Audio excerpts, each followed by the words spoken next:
Crystal, are you there? I'm here. Good morning, everyone. Crystal Elliott with Trout Unlimited and co-chair of the project work group. Thanks. Darren? Hey, good morning, everybody. It's Darren Gooding. I'm the forest planner and environmental coordinator out of Wenatchee.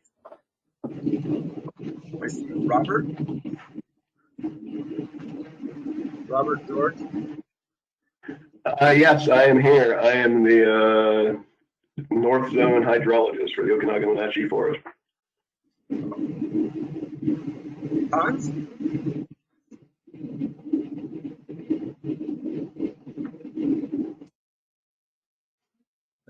Jake Townsend. Yeah, Jake Townsend, unit forester for DNR in OMAC. Great. Lloyd. Hey, good morning, everybody. This is Lloyd McGee, and I'm with the Nature Conservancy out of Wenatchee, and I'm the Washington Forest Program Manager. Great, Lloyd. Laura. Good morning. I'm Laura Super. I'm a supervisor with Okanagan Conservation District. I'm also program director for the Methow Valley Citizens Council, and I am wearing both hats today. Great, Laura. Thanks. Linda. Good morning, this is Linda Hoffman. I'm the area habitat biologist in the Methow Valley with Department of Fish and Wildlife. Great. Maddie, are you on the line? Yep, I'm Maddie Ekman. I'm a habitat biologist, project manager with the Yakima Nation in the Methow. And Matt Avery.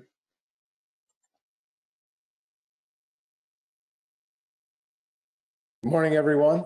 My name is Matt Avery, and I'm the timber management assistant for both the Okanagan-Wenatchee and the Colville currently. And I was on this team as I wrote the economic report for this the EA.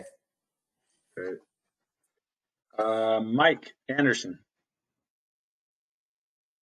Hi, Mike Anderson, policy analyst for the Wilderness Society and co-chair of the North Central Washington Forest Health Collaborative. Great. Mike Liu. Hi, I'm Mike Liu, co-chair for the Projects Committee and representing Conservation Northwest. Wesley Page. Hi, Wesley Page. I am the fuel specialist on the Methow district. Aaron Peterson.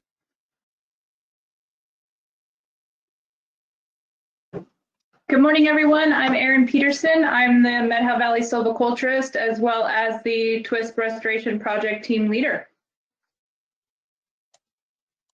Great. Ryan? Yeah, Ryan Niemeyer with the Upper Columbia Salmon Board. Sam. I'm Sam Israel. I am Methow Valley Citizen Council's Public Lands Coordinator here in Twisp, Washington. Sarah? Hi, I'm Sarah Walker with the North Central Washington Forest Health Collaborative, here to support Pete today and all you. Thanks. Dean. Hello, everybody. My name is Gene. I'm the project fish biologist for the Twisp project. Glad to be here today. And then I'll go back up to the top. Brandon, are you on? Yeah, good morning, everybody. Brandon Rogers, Yakima Nation Fisheries. Hi, Brandon. Yeah, I thought I saw Chuck. Did you join? Chuck, yeah, Chuck Hersey with the DNR. Just waiting for 2020 to be over. We're almost there. Just hold on, right? Well, it already snowed where we're at, and I know it snowed in the Metro too, so it could be a long winter. Hans, are you on? I am on. Yeah, Hans Smith, Upper Columbia Habitat Coordinator for Yakima Nation Fisheries. Hans. And then, all right, did I miss any? Let's go to the phone, and then I'll do a call for folks we may have missed. We have a few callers, so I guess just, I don't know if you know if you're caller number 2. I don't know if I'm caller number 2, but this is Matt Nair, engineering, transportation for the Twisp River project. Matt. Other callers? Hi, everyone. Yeah, hi, everyone. This is Meg Trebon. I'm the environmental coordinator for the Mojave Valley Ranger District. Great. Hi, Meg. Pete, it's Tom Parton with American Forest Resource Council. Oh, hi, Tom. Yeah, I apologize. I saw you, on there. Apologies. Other callers? Good morning, everyone. Yeah, this is Jared Johnson with the Yakima Nation Upper Columbia Habitat Restoration Project in the Met How. Hi, Jared.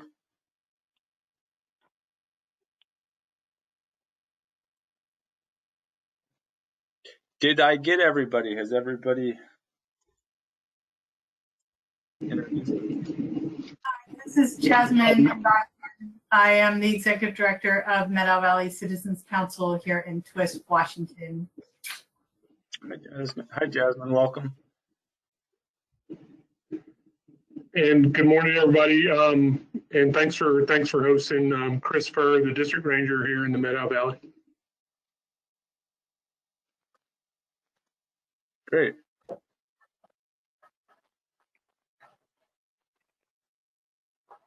Did we miss anyone?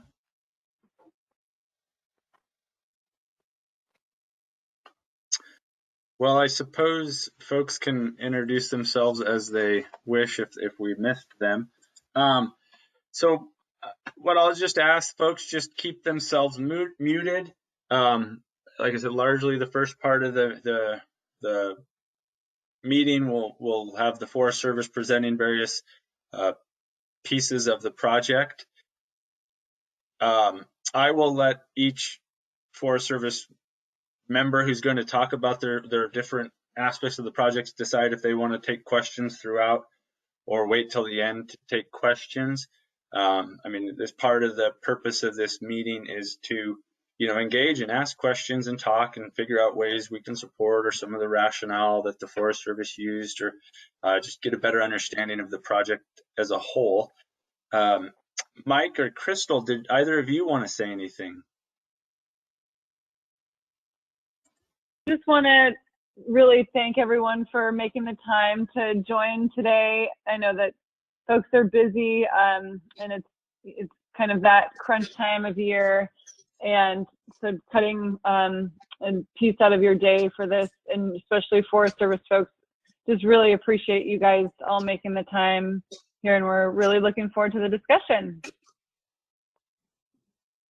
Yeah, and I guess I'd just add a happy birthday, Pete. Oh, yeah. Thanks. We should all have cake at lunch if anybody wants them. Yeah, and actually, thanks, as I mentioned, this is a pretty cool project. It's been going on for a few years with pre-NEPA, and some of the initial work collaborative members participated, and actually Mike Liu was Chris's predecessor as ranger on the district. So yeah, it's great to see the project moving along, and members are excited and to really dig into the draft DA and understand all the cool opportunities that are present. So Chris, I'm going to go ahead and turn it over to you, and then I can make whomever you would like the presenter. So just let me know. And then lastly, I'm going to turn my camera off to save bandwidth, and we'll see how things go. Chris? Okay. And thanks, Pete, and thanks again for hosting us. And Erin's going to be next here, and so we'll see if she needs to be a presenter. But I really just want to say, you know, and echo the thanks that Crystal brought up for your time and making time for this, and really also want to thank you for your patience. Right, it's been about a year since we scoped this and first went out for public comment, and we really had a tremendous amount of work that has gone into this project during that time. And you know, this has not been a typical year for any of us, and it's also not a typical project, right? And so I think we've been maybe even a little more insulated in this than typical, and even within our own team, right? You know, this environment of working remotely, not getting together as often has sort of been an added challenge to this. I'm sure, like it has been for you all in your daily job. So I think given that, really this early input and the questions that we're going to hear from you are even more important than usual, right? And so we're really excited about this and hearing from you and what your thoughts and questions are about this draft. So we're really looking forward to your input both today and in writing to really help us, you know, make this the best proposed action that it can be. And so again, like Pete said, you know, our intent here today is to give you that opportunity for a deeper dive.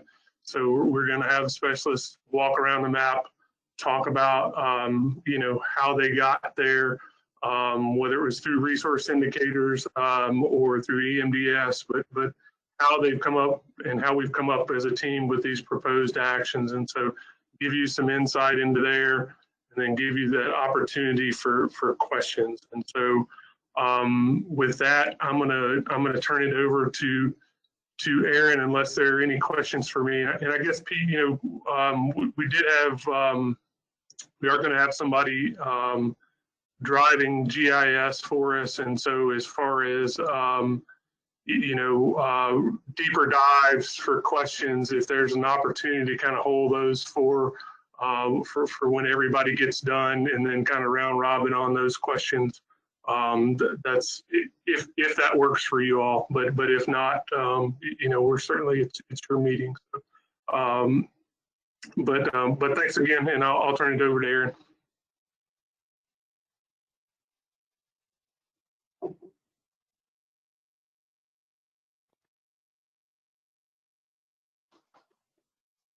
Aaron, would you? I think you're on mute, Aaron. Good morning again, everyone. Just wanted to echo those thoughts from Pete and the group on welcoming everybody, and thank you for not only your patience with us and the release of the draft. I know people have anxiously been waiting, but it is a pretty complex project and we wanted to put our best foot forward. So thank you again for that. If you've had the time to really dive into the 200+ page document, it's pretty well written. We've done a lot of incorporating by reference and trying to use some simple methods to condense the EA, but Meg will speak to a little bit of that later. As I mentioned, I am the Twisp project team lead. It's been a lot of great discussions with all of the team members on the district. I'm happy to finally get this out to the public as well as the collaborative group to have a fresh set of eyes on this. We have just over 77,000 acres within this project area. It's got anywhere from LSR to inventory road lists, to riparian reserves, to recently burned areas from the Crescent Mountain Fire, to you name it. So I think we have done a pretty good job of trying to propose the best treatments for the management allocations and the landscape out there. let's see, what else did I want to cover? As Chris mentioned, we're going to try to run through all of our specialists and give you guys some information so we could dive deeper into the weeds with questions after, but please feel free to, raise your hand, or I don't know if there is a raise your hand function in this platform, but, we're open for the dialogue. We're interested to hear your thoughts. And we've all been kind of plugging away at this for just over almost 2 years now. So we're excited to hear and open up the discussion. I would go into all of the acres and the percentages, but I think the biggest thing that I wanted to try to highlight as we kick off this discussion, as I mentioned, it's 77,000 plus acres of project area.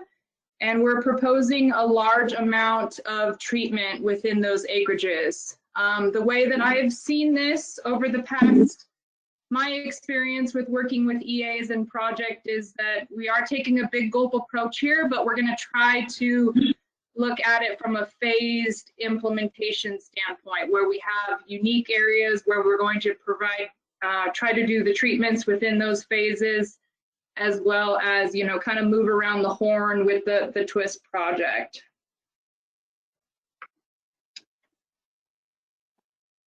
With that, I guess that was kind of my brief overview. I think, we've been working with the collaborative group and discussing this project for quite some time. So I hope folks are familiar. I hope this isn't necessarily the first time you're hearing about this project, but I hope that this is the first time we're diving deeper into the weeds with all of you folks.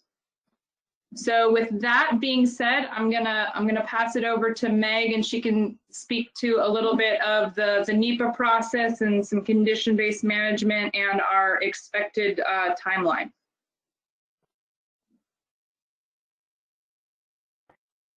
All right.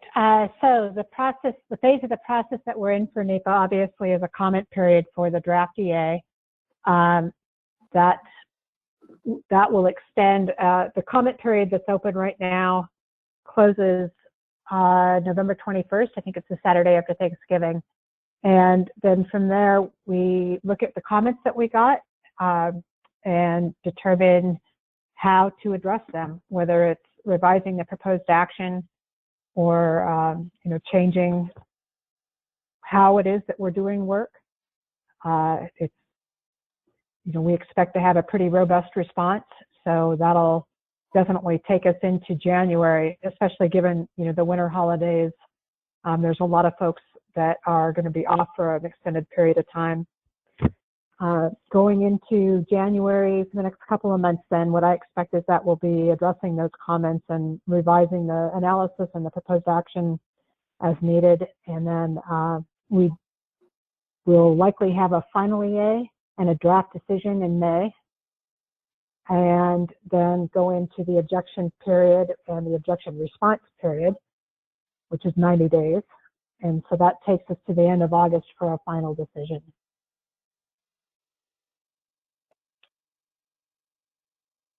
And I think that's, condition-based management approach, sorry. So yes, as you know, this project includes condition-based management proposals. And we heard very loudly and clearly from scoping comments from various people that there was an interest in not using condition-based management in specific areas. And so the only place we're using condition-based management is on matrix lands outside of inventoried roadless areas, outside of riparian reserves, outside of forest plan old growth. Those are where we're using vegetation and prescribed fire with condition-based proposals.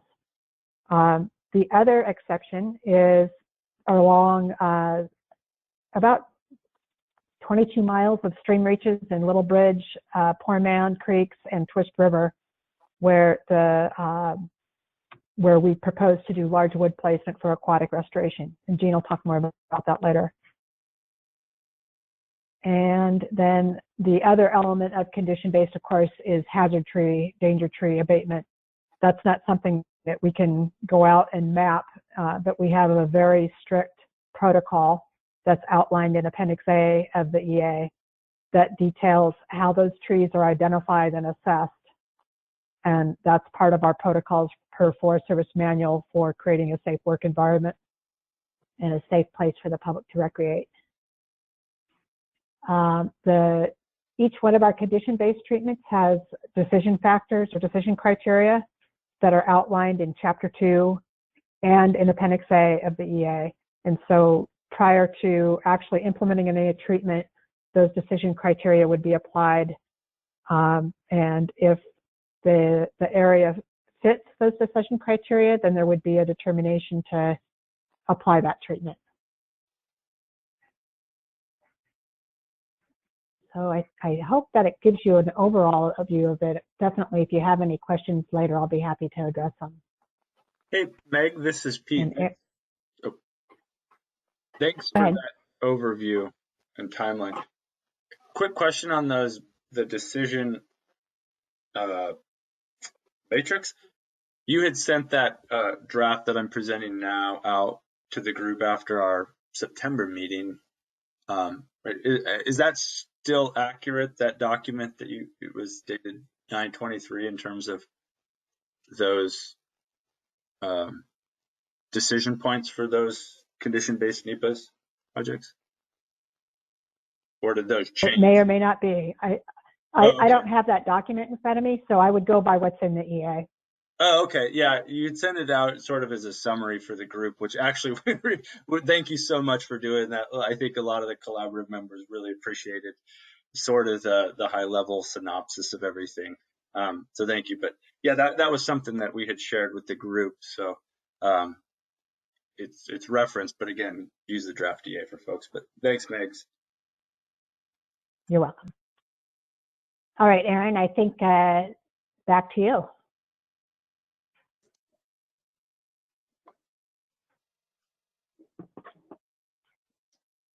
Okay, so a couple things with obviously the way of the pandemic, and that we would love to be meeting face to face and getting folks out for a public field trip. I just wanted to highlight a couple things with this draft EA and some outreach products that Jen Zajac and our DRM and public information have put together. We have the story map. If you have not seen that, it's up and running, as well as we created kind of a public tour app, which we tried to highlight some specific points within the project area that allowed the public or interested parties to basically travel to that location, see it firsthand, and see the description and the write-up that we were proposing for that area. So I hope that everybody's had good success with those products. The tour app is available offline. As we know, if you drive up Twisp River, you're going to lose cell phone service. So that's a really fun aspect of that. And it looks like Jen just posted in the chat box the story map link. So check it out. We also tried to provide a little personal touch by doing some video briefings, which were rather fun for all of us who love to be on camera. So hopefully that provides a little bit more information on that. So I just wanted to highlight those. If you have questions or technology complications, let us know, and we'll try to work it out. But I think those are great tools to have now in the way of virtual meetings and not being able to meet face to face. And hopefully everybody can get out there before the snow continues to fly and get some one-on-one with the in-depth story map and the tour app. So moving right along, as I mentioned, the draft EA is rather kind of condensed, and I think it actually flows pretty well. So if there's specifics about the draft EA that you guys are interested in, let's pose those questions later. But I was just going to start to dive into my resource, being the vegetation specialist on the project and, you know, kicking off the landscape evaluation and having that discussion. So, and it looks like they're presenting this story map. I think, is that you, Pete? Yeah, I'm gonna go with it now, but I can make whomever the presenter. Just let me know who I should change it to, and I can give that person control. I will, you know, you're good with control there, Pete. Do you have the project maps easily accessible outside of the story map? You know, I do have a couple maps. Or I can share my screen as we start to go around for each resource area so we can highlight our proposed actions and stuff. It may be more efficient if I'll make you the presenter for now, unless there's somebody else, because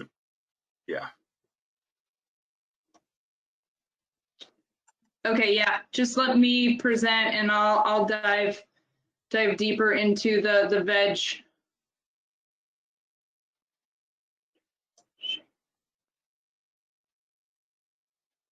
So yeah, we're seeing your screen now. Yeah. Ooh, this is what I want to show you. Okay. Can folks see that now? It's basically alternative to proposed treatments. It's page 24 of the draft DA that covers all of our acres percentage for treatment. Yeah, it's a little bit fuzzy, but I think overall, you said page 22? 24. Page 24.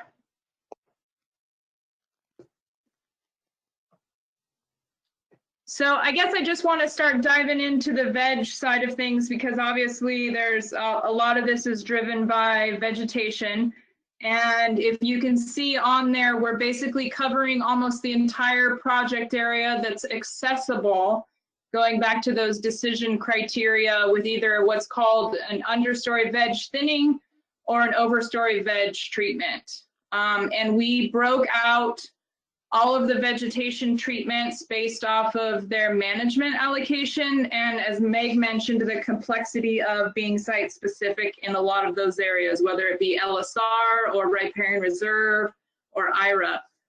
So you can see from those acres, we're definitely covering a lot of ground. And you may ask yourself if you're familiar with the Okanagan-Wenatchee Forest Restoration Strategy and the EMDS process, which is the Ecosystem Management Decision Support Tool, where it looks at the big landscape picture of current conditions. So the landscape evaluation for Twisp started in 2016, I believe, and worked through some personnel changes as well as the PI photo interpretation for the acronym PI. But it also then saw the Crescent Mountain Fire in 2018, which had a shift in the conditions, obviously. So Tim Downing was the landscape ecologist out of the forest who presented and wrote up our landscape evaluation, which kind of highlighted where we are currently with our historic ranges of variation and our future ranges of variation in comparison to our current conditions. So we have a document that basically describes all of that. And for the vegetation side of things, I looked at it from a forest structure, forest cover, and large tree component. So my resource indicators for vegetation were overstock stands and large to medium-sized trees. So I used EMDS to help me look at that from a landscape level. Now, there's a caveat that I also want to say that not all of the watersheds were completely analyzed with EMDS. So when I came to the district in 2018, as I mentioned, the landscape evaluation had already started. We then had a couple other little projects that were adjacent to Twisp that we then added to the big Twisp project. Those areas did not see a full EMDS analysis. as well as little portions of specific watersheds up the Twisp River drainage that we're only treating a very, very small percentage of. So I just want to highlight that so everyone's aware that this entire project area does not have EMDS covering it wall to wall.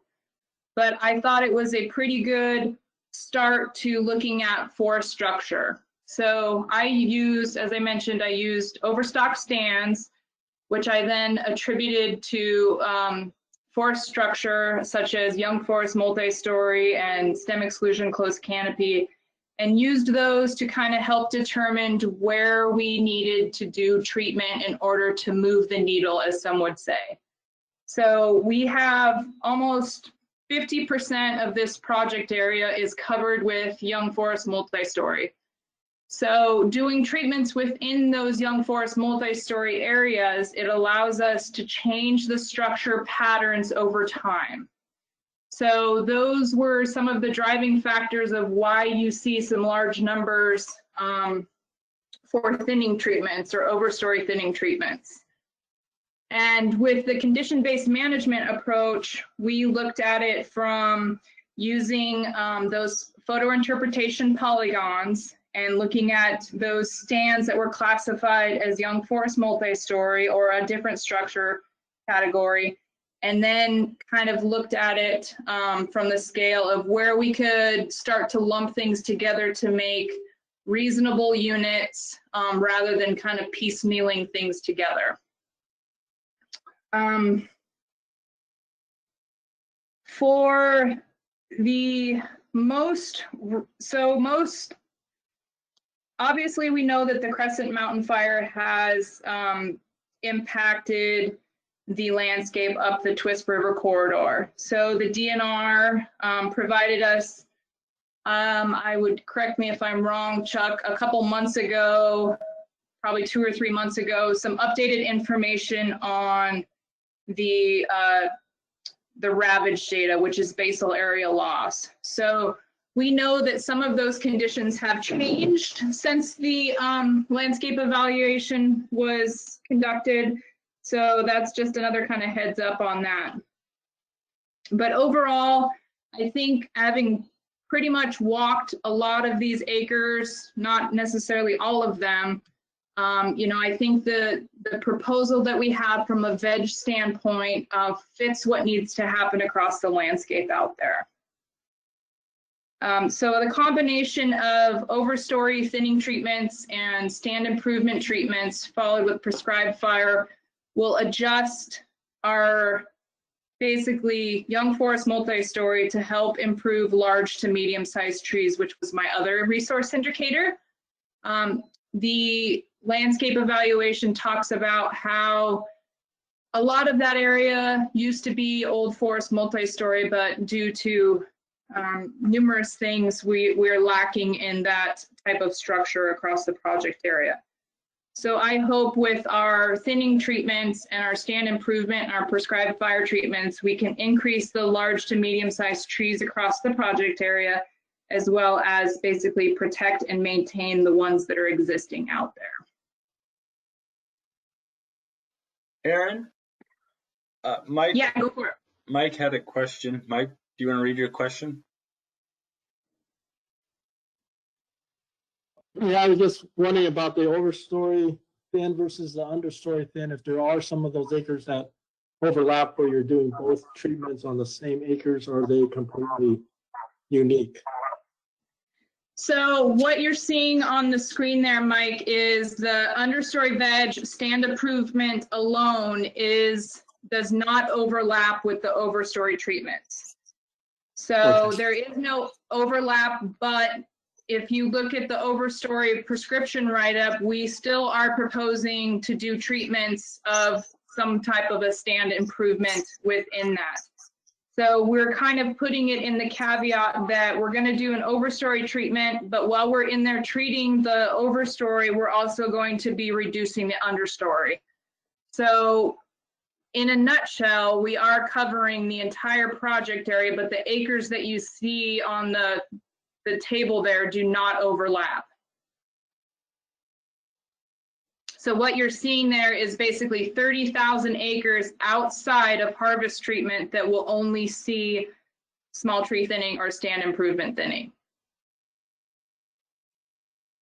Does that clarify that for you, Mike? Yeah, that was great. And in that understory thinning, do you have an estimate of how much of that is commercially accessible and how much would be non-commercial? So if you look at the decision criteria, which is on page, gosh, I had it right here. Going back to, so it is accessible. So one of the caveats that we ran to figure out where we could do treatment is a slope less than 80% within 1 mile of a national forest system road. So that's where those acres are derived from.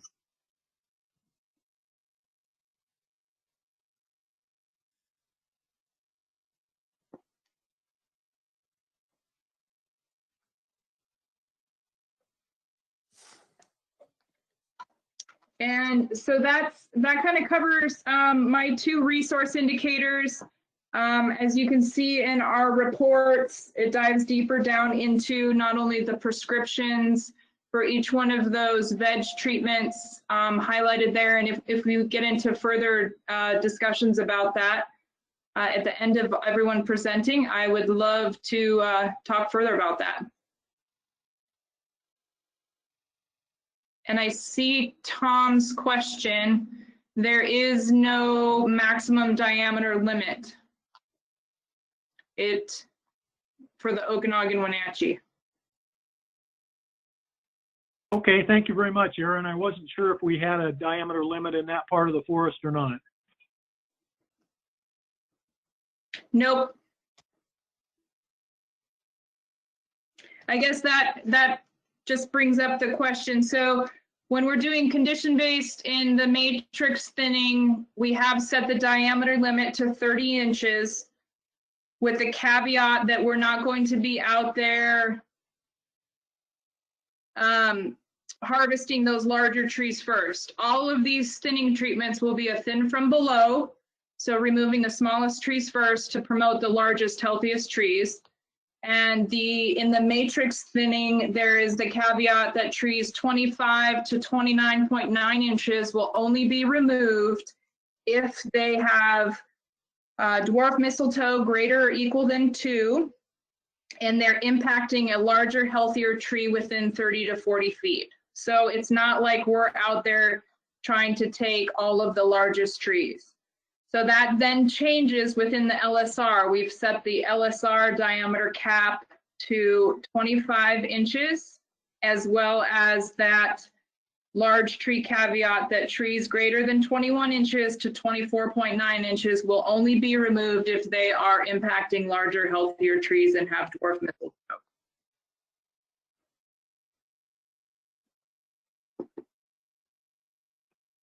And Mike, I think you might be clarifying the east side screen rule for Tom there in the chat box.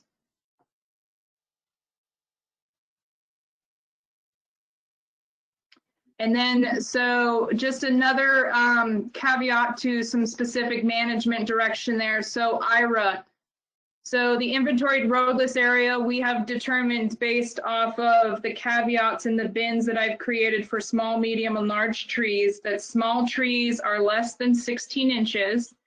And the IRA roadless rule characteristics spells out that thinning or harvesting within the IRA is considered to be using generally small trees.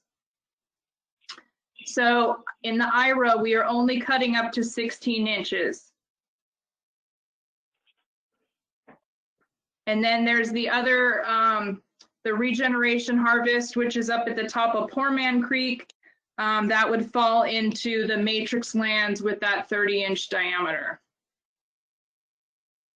And stand improvement thinning is everything less than 10 inches.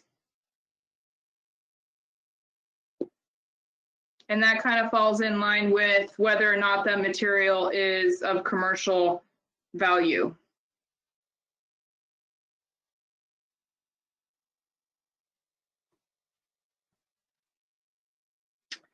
And that is kind of all I had from a veg standpoint. I will turn it over to Wesley Page to talk to you folks about prescribed fire.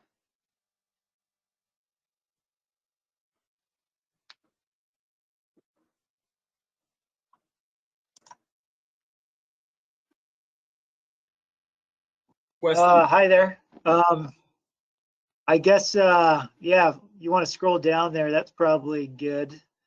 So we do have a map, but essentially it's pretty simple. It's the prescribed fire piece of this project basically encompasses much of the project area. So this piece is basically, we've got roughly 60,000 acres of total burning. There's probably, it's split up. Essentially, it'll be hand piling and machine piling following the vegetation treatments. And then that will be followed by an underburn. And then there's about 7,000 acres of underburn only areas.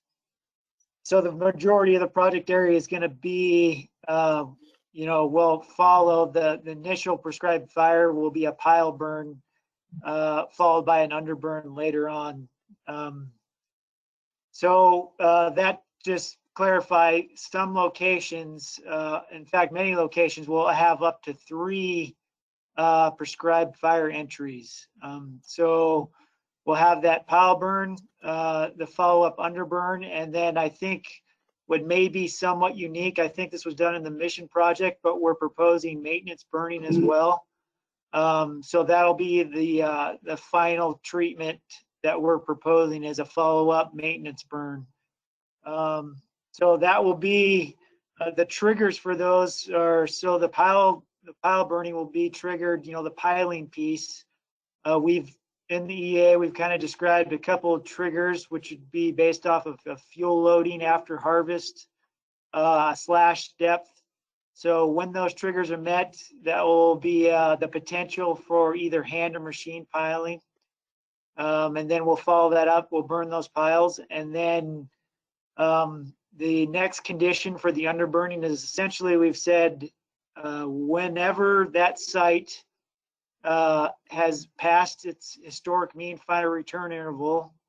So in pretty much most of the proposed area is 16 to 20 years, then it's available for an underburn.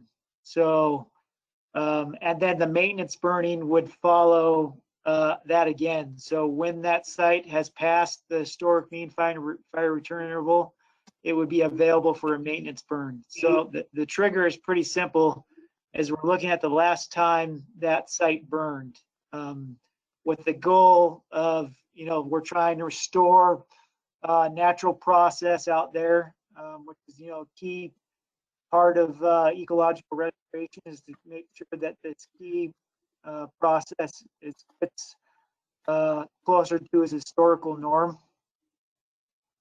So another thing that's listed there is the fire line. So obviously, while we're conducting these prescribed fires, we will need to put in several miles of control line. So there's hand line there and machine line. So the idea is that we want to use eventually if funding becomes available, we would like to maximize the use of machine fire line, just given the magnitude of the area that we're going to be treating. In order to make it more feasible, that is going to ease the burden on the hand fire line. It takes more time, is more costly. So that's kind of the fire line piece there. My resource indicator. So I used ground fire activity, flame length, and the particulate matter, the kind of estimated particulate matter I used, for the crown fire peats, I used the results from Aaron's proposed vegetation treatments and their effect on the key canopy characteristics that we're interested in for crown fire, which is basically, canopy base side and canopy bolt density. So basically estimating the effects of those given her treatments, and then looking at the potential change in crown fire activity across at the watershed scale across the project area.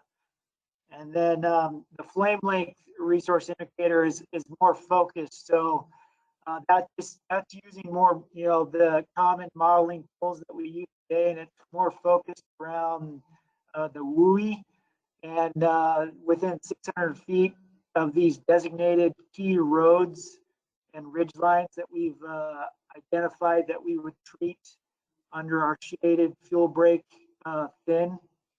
So we looked at potential flame length pre and post treatment with the idea that we're looking for, the fire behavior, 4 feet flame lengths. The intensity associated with that kind of fire activity is usually the upper limit of where hand crews, people working with hand tools, can be successful. So given that criteria, our goal is to get as much of that area in the WUI and along those roads to a condition where the predicted flame length under fire season type weather conditions would be less than 4 feet. So that was what our criteria was for the flame length indicator. And then the particular matter, so obviously we're going to be burning a lot. It's going to produce a lot of smoke. So I did my best to estimate the potential, how much particulate matter we would emit from the acres and an estimate of the fuel loading out there. So it's a lot.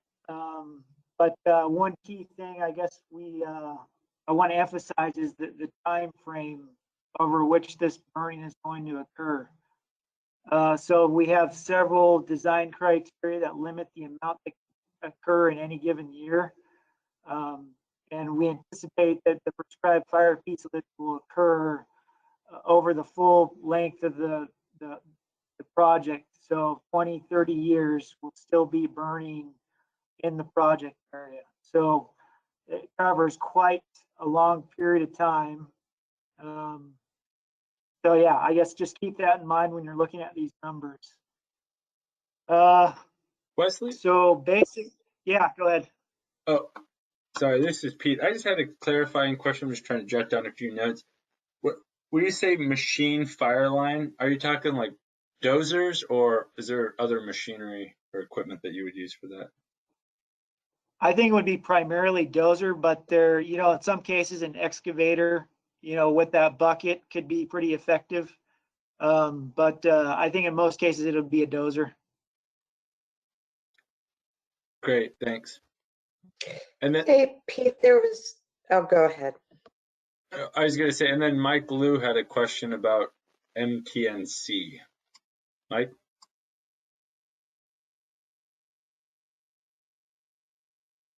Yeah, that was just in reference to the maintenance burning criteria and the 20-year kind of comment that you had. It sounds like if it met criteria, you could continue maintenance burning out in year 20.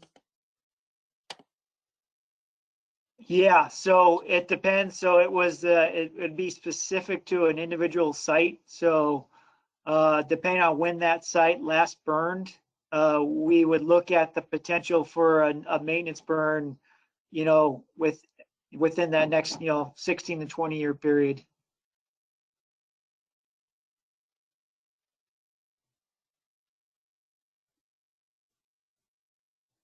So I believe there's a comment in there that says maintenance burning was withdrawn from mission.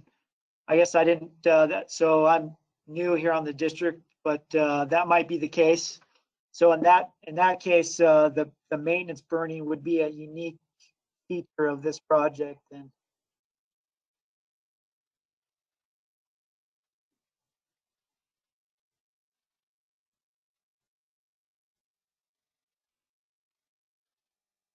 So if there's no other questions, I guess we'll move on.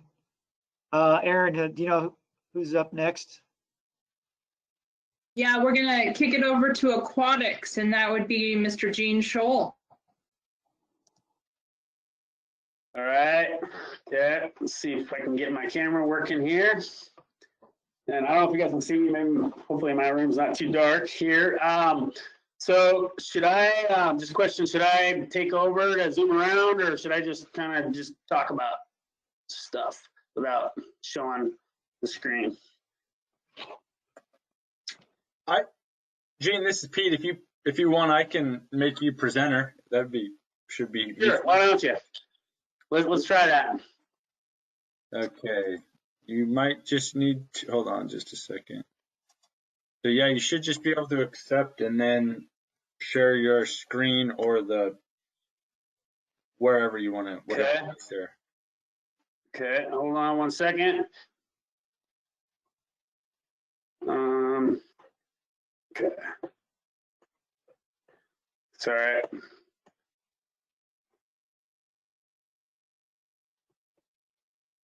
Okay. Sharing.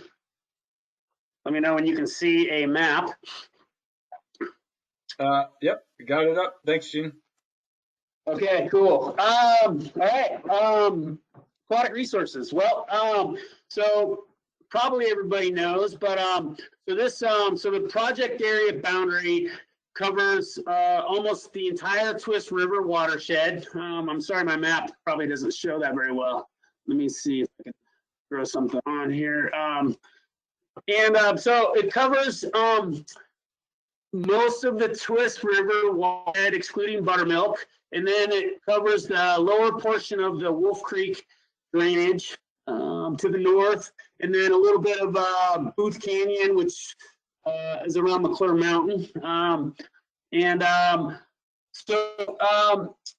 There's a lot of aquatic habitat in this project area. So we have 3 ESA listed fish species up here, all 3 of ours for the district, and that is federally endangered spring chinook, and then threatened upper Columbia River steelhead and Columbia River bull trout. And I'm gonna turn that off. So we have some important critical habitat within the project area, and the habitat, most of everybody's probably been up the Twisp River and are somewhat familiar with it, but there's a fair amount of the Twisp River area that's not broken as far as aquatics go. And by that, I mean, we have some of the better habitat up in the Twisp and Wolf Creek and other areas across the district. And so because of that, my 2 kind of focuses for this project were both protection of functioning intact habitat and then active restoration in areas where we're departed from desired conditions. And this year we had LiDAR to help in the development of this project, and that created a lot more opportunity and gave us a much stronger ability to kind of plan and identify areas for protection, areas to look at in the field, and a host of other kind of benefits. I'm gonna zoom in here on a spot. Okay, I'm gonna zoom down in here. Let me take this off. Okay, so with the LiDAR and having that that close up kind of a 3-dimensional look, we were able to develop the most accurate stream layer and riparian reserve layer and floodplain habitat that we've ever had for a project. And because this project, we've had to move pretty quickly. Having some tools like this was really beneficial for us and made, the hydrologists, soil scientists, and all of our jobs a lot easier. And so the way we developed the riparian reserve layer was we used a few different tools or pieces to develop this. First of all, so everybody's familiar with kind of the default riparian reserve layer. a riparian reserve width, which is, for fish-bearing streams, it's 300 feet or 2 site potential trees on either side of the stream. Perennials, 150 feet on either side, non-fish bearing, and then intermittent, it's 100 on either side. So in the past, we would just assign that, we'd have a GIS layer that wasn't very accurate. We had to spend a tremendous amount of time trying to basically line up those streams with a map so they're accurate.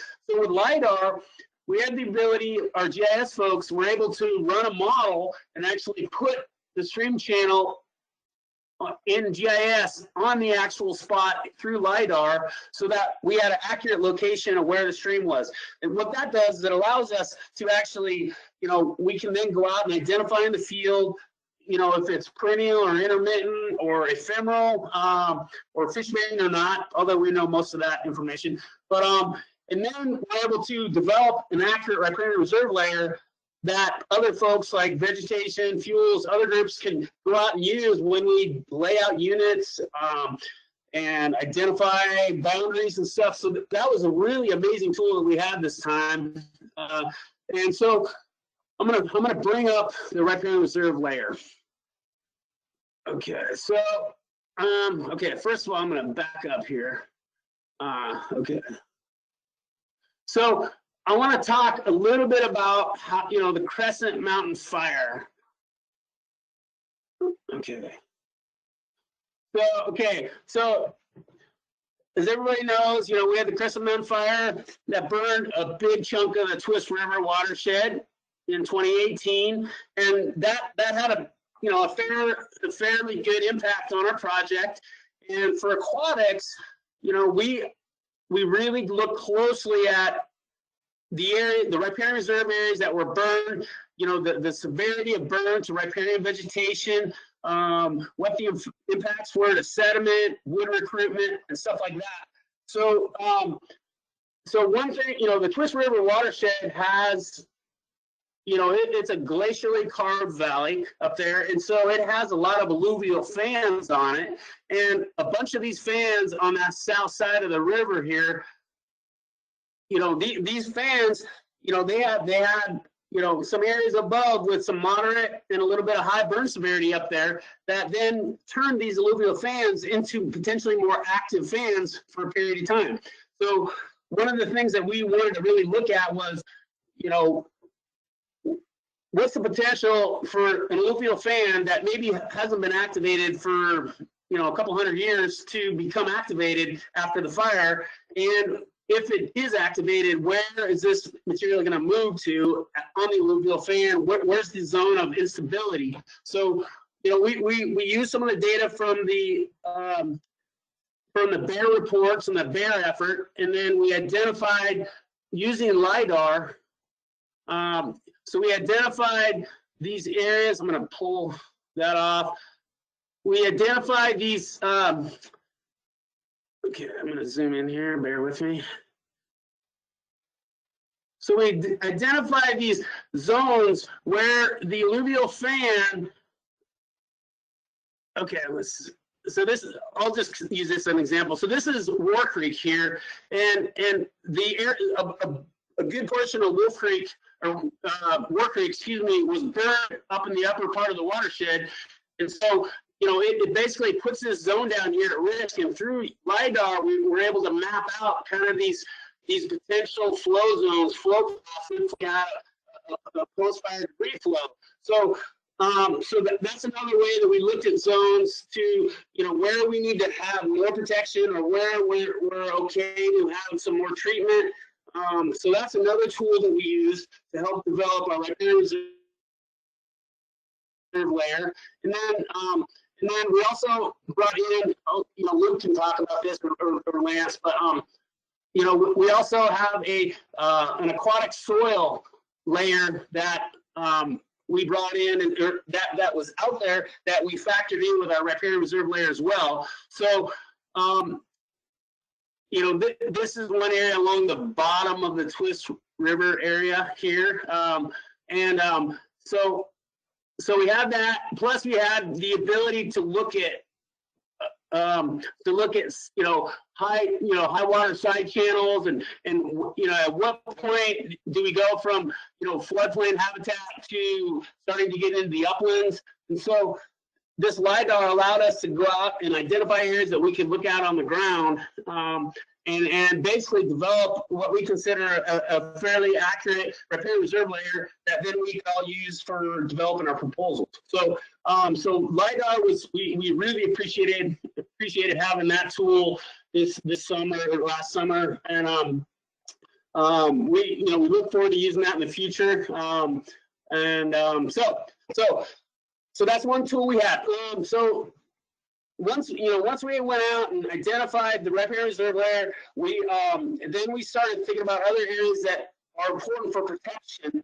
And so going back to the Crescent Mountain fire piece, so about a third of the Twisp River watershed, about a third of the riparian reserves were burned within the Crescent Mountain fire. And of that 1/3, over half of the riparian reserves burned at moderate to high burn severity, meaning that we lost a fair amount within the fire footprint. We lost a fair amount of overstory trees in there, bank stabilizing vegetation, shade. So we wanted to really allow a lot of those areas to essentially recover without any treatments in there. And then we also worked with fuels to identify some areas that burned with more low severity, that really function more like an underburn, a prescribed burn. And then we're looking at coming back to do a maintenance burn, 10 to 15 years down the road.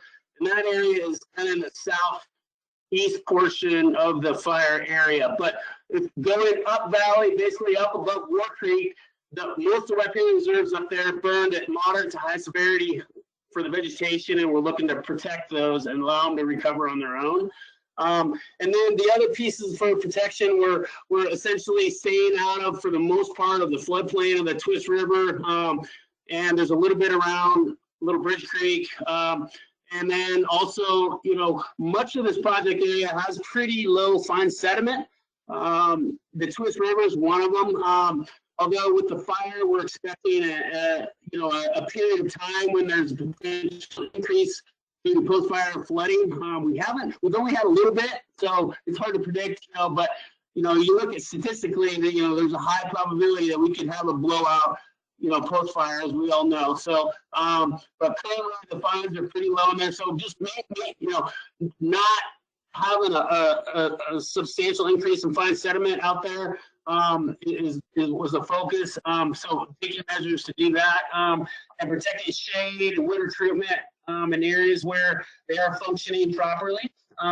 So then moving on to active restoration.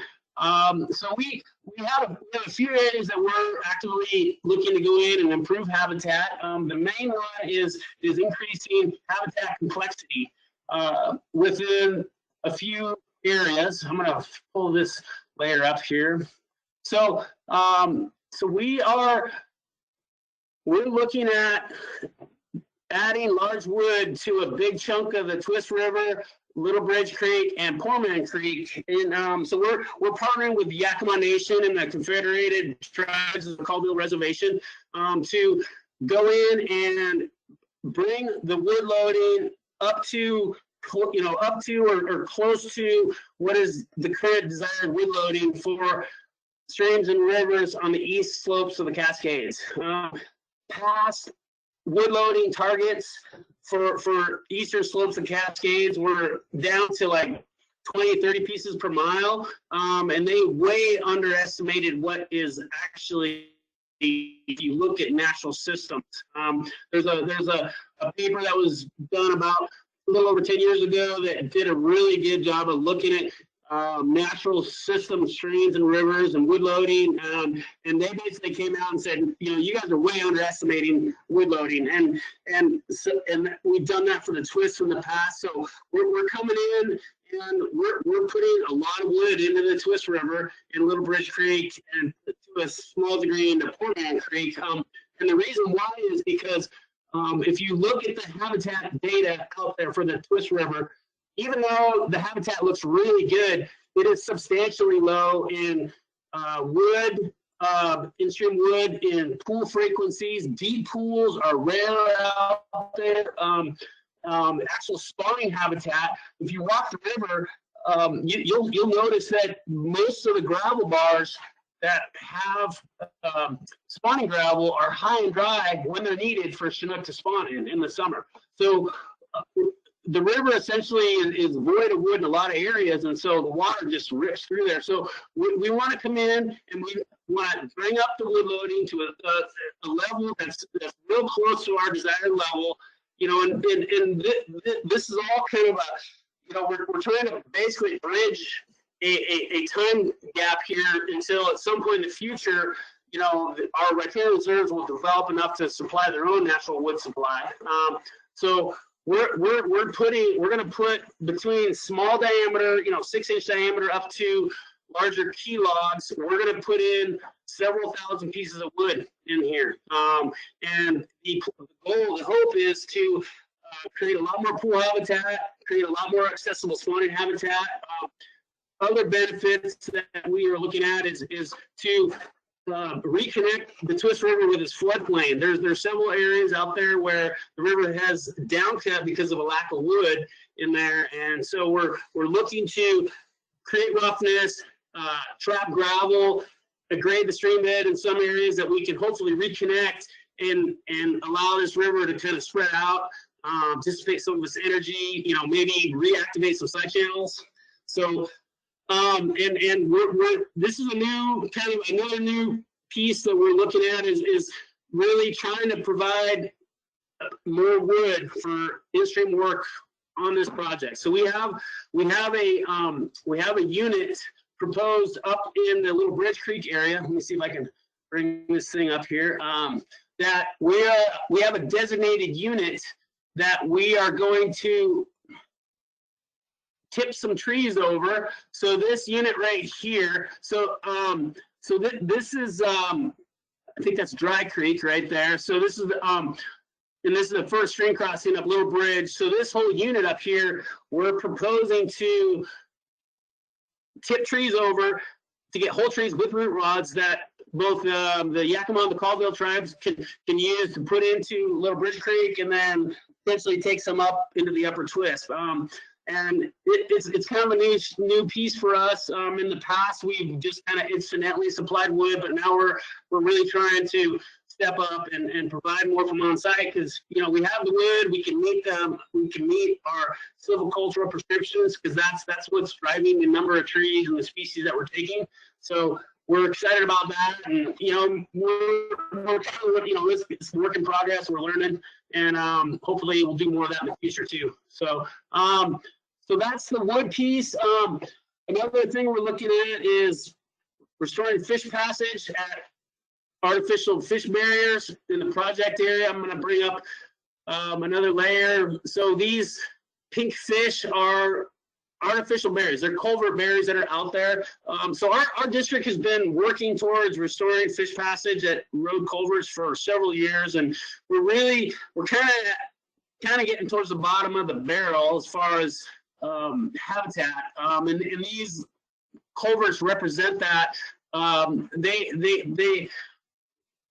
We have, like, for example, you know, I'll zoom in here. So so on Dry Creek, you know, this creek, you know, it meets the definition and it has fish in it, you know, but there's not a whole lot of habitat upstream of it, but we're still, you know, we're mandated, and we want to maintain full fish passes for fish to be able to access every bit of habitat. Even though this creek is small, it's important marine habitat for juvenile steelhead, and, you know, we occasionally get bull trout up in here, so they may go up there and feed during high flow. So they are important.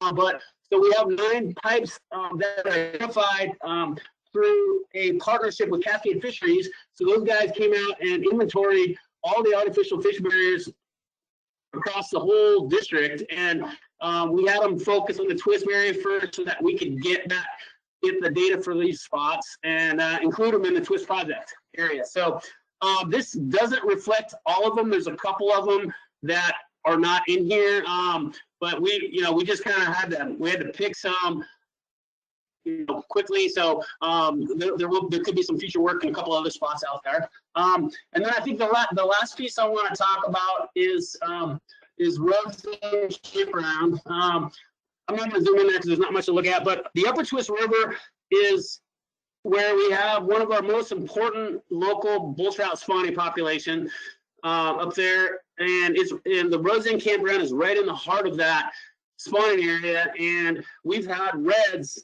that are occurred right next to the campsites in there. And it's been, we've had documented poaching out there, and we're pretty certain that, on a lot of years, spawning a big, 24 to 30-inch bull trout get disturbed out there, at least harassed. And so we chose to close this campsite so that we can basically reduce the stressor to bull trout in one of our most important local populations across the whole district. So we're proposing to close that and to decommission a chunk of the road that goes out to that campsite. And then lastly, the other piece of restoration that Lance is going to talk more about, but one of the big stressors to fish habitat in the project area is certain areas we have high fine sediment loads from riparian roads. And the area that we're focusing mostly on is the Little Bridge Creek area, because we have a high density of riparian roads, of roads parallel to streams in there. And so we're focusing restorative road treatments in that area. And Lance is going to talk about that. And I think I've talked long enough. And if there's any questions, yeah, let me know. Yeah, thanks, Gene. Mike, you had a couple questions. You want to go ahead and ask Gene those?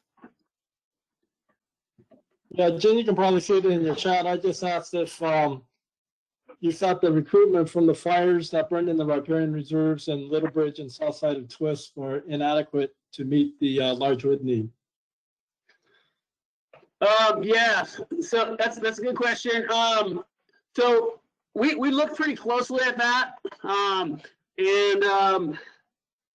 there's some, like, we walked the river this summer, and we didn't count, there was a few pieces of wood that fell in. Of course, it's only been a couple of years, but as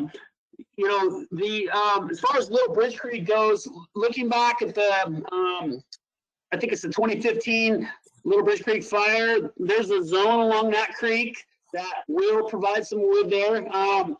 But most of that creek just is outside of the burn, and there's just not a lot of, there's not a lot of immediate wood recruitment there. So we're definitely, once we get into that zone with fire killed trees, we're not putting any wood in there. We may look for, we're not bringing in or putting any green wood in there. We'll be looking at dead wood opportunities that we can kind of expedite that. But considering back on the Crescent fire, there's a zone. I'm going to bring up the fire map again. Let's see. So if you get up above like South Creek, where the higher vegetation burn severity is, we didn't even look up there because we knew that there's just a lot of fire killed trees up there that are going to fall in and provide a good amount of wood. So we started basically at the South Creek confluence and working down, and in that little bit of zone there where the fire burned, it really didn't burn that high severity in there, so it didn't really kill many trees. So there's not much for wood recruitment there. You also got to consider tributaries, stuff that could move down the tributaries. That kind of recruitment, of course, is more of an episodic event that requires a flood to occur. And then, then I have to start thinking about, okay, so we have these roads out here that parallel, that parallel the Twisp River that will act as barriers to wood recruitment from tributaries. So, so just looking here, we have this big road on the south side that is going to hinder any wood recruitment over the long term that's going to occur up in the higher part of the watershed. So we're really, the fire didn't, it's not in a location where it's going to provide a lot of wood. And so that's why we really are looking at actively adding wood in areas for most of the areas, just because we don't expect a lot of recruitment from the fire, just based on where it burned in relation to roads, and the lower severity and in the part of the valley bottom burn area. Does that make sense? Yeah, thanks, Gene.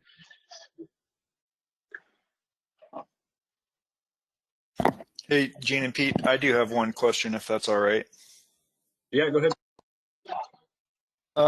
Gene, with regard to kind of that road system and looking at alluvial fans, as you know, we did make a comment during scoping regarding, kind of quantifying what the impacts of the road system or the transportation network has been in the planning area to, ESA habitat, like essentially like if the road cut off creek access to parts of the alluvial fan or the floodplain, and we're aware of some spots where that does exist and where it's happened, and then disrupted also, as you pointed out, kind of the natural process that continues to create habitat in those areas, especially for those listed fish. What kind of analysis was done in the support of the EA here in those kind of areas? That's a good question. Maybe Lance can speak about the alluvial fans. We spent some time out there walking and looking at fans and looking at their potential risk for a failure from up above. Unfortunately, the roads that the two major roads out here, I kind of call them, east or west, Twisp River Road. Basically from the beginning, those roads were not on the table to consider for removal, just because they're main arterial roads.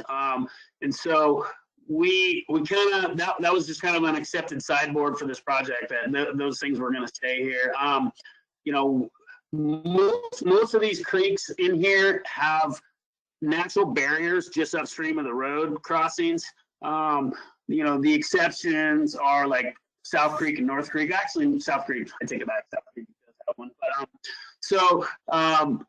if we had if we had a situation where we might have had a lot more habitat upstream of a road crossing on a fan that maybe is really disrupting access, I think we would have took a harder look at something like that. But there's definitely some impacts from the on the fans.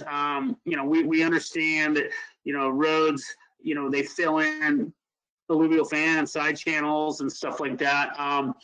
But we did not look at we didn't take a real hard look at as far as the impacts of alluvial fans with roads on habitat out there. I mean, other than just kind of looking in the field on stuff and seeing if they're an impediment for fish, and what's upstream, and how much of a priority is that area to fish habitat. We spent some time looking downstream at habitat restoration opportunities, like to some degree, like on War Creek. But yeah, that's about all we did. I don't know, Lance, do you have anything to add?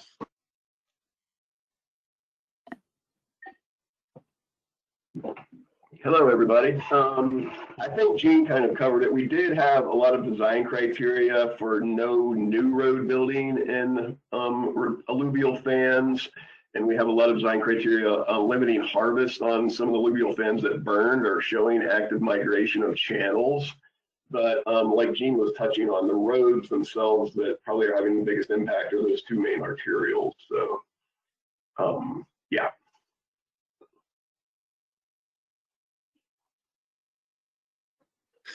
So I guess, do you want me to, Gene, are you done? Do you want me to start taking over on the roads piece here for my analysis, or is there any questions for Gene?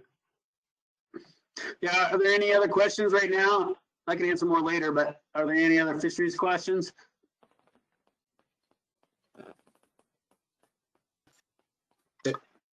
Thanks, Gene. Lance, do you want me to make you? Okay. Do you want me to make you presenter? I don't think I need to. I'm going to make it pretty quick. There's a lot of, I mean, my information is more like spreadsheets and tables, and I don't want to go through all that. I'm just going to touch on how I did my analysis and some of the highlights on what we're proposing, if that's okay. If we could get back to the, if we have that proposed action table, maybe that would, I could talk to that a little bit, if that could be put back up. Yeah, I'll try to pull that up. It was in the draft DA, okay. Page 24. Yeah. All right. So basically, I based my analysis on sediment delivery, and I used the whole watershed restoration program, which is something that was developed in the Okanagan-Wenatchee a little bit ago, and it basically is a elevation model that shows you where the biggest impacts on the road systems occur, and as a proxy for where the sediment will probably be delivered. And the resource indicators I used were the road density, they're both riparian road density and watershed road density on the catchments we created. They're basically like sort of Huck 7 catchments. We broke Huck 6s into smaller units to show the impacts on a better scale. And so I used riparian road density, total road density. I used the roads also can increase the drainage network. So if roads are connected to streams, that then artificially increase the drainage network. That was part of the analysis. And the number of stream crossings per mile. That's how the road system was analyzed. And then we did a separate analysis on the acres of bare soil that could be created by the project activities. And so for basically an example, right now in the Twisp River project area, there's 188 miles of open roads, 9 miles of closed roads. After the project's over, 25 miles of open and 44 miles of closed. I think around 80 some miles of road. We're also adding that 88 miles, so it's not a complete reduction, but we are decommissioning around it. And some of that portion will be done by some roads that are probably guaranteed to happen with the project money, but a lot of it will be. And so to just jump into my resource indicators, so basically I broke all of the Huck 6s into different smaller catchments and assigned them ratings. And in my report, you can, sorry, I really didn't have the report ready to go. I'm kind of new to this screen sharing thing, but please look at the report in the thing. But so just for some examples, right now I have of all the catchments we created with road density, there are 47 of them that have high road densities, and after the project, we'll be down to 28 of them for high densities. So we're lowering 38 catchments in the project area, including 19 lowered from high to low. And the road drainage increase, which is a percentage, and the percentages were based on scientific literature, the same with the road densities. For road density, high was above 2.4 miles per square mile. And for the road drainage network was based on increasing percentages, like low would be 10%, and I think high was over 30%. And so right now, the number of catchments with high road drainage network increase is 15, and 18 of them are moderate. And after the project, we'll have 4 catchments that are high and 18 that are moderate, but a lot of those highs went down to moderate, so the moderate doesn't change, but a lot of the moderate's also lowered. So 58 total catchments are lowered with the road drainage increase, which is basically, that's important because roads intercept water, they increase its speed, they don't let it infiltrate into the ground. And so when you have that, it gets higher peak flows at quicker time, in a smaller time period in the spring usually. And so we'd like that water to run off the system slower, good for sediment and good for flow. The riparian densities currently, oh, sorry, go ahead. Lance, this is Pete. I have your hydraulic report pulled up off the website. So if you can reference a page, or pages as you go, I can. Yeah, I will get it right here. Let's show you some pretty maps. So go to page 24.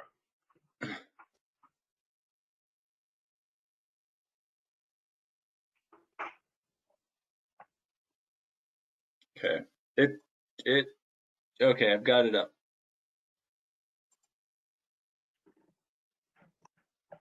All right, I don't see it quite yet on mine. No, it's just damn. I've tried to. There you go. Should come up. There you go. Okay. So if you can see this, if you can expand that so you can see the entire map. It's tough to see with this size, but if you can see the red, the darker the red, the higher the number. And so you can see the existing condition for road density and how I created the catchments.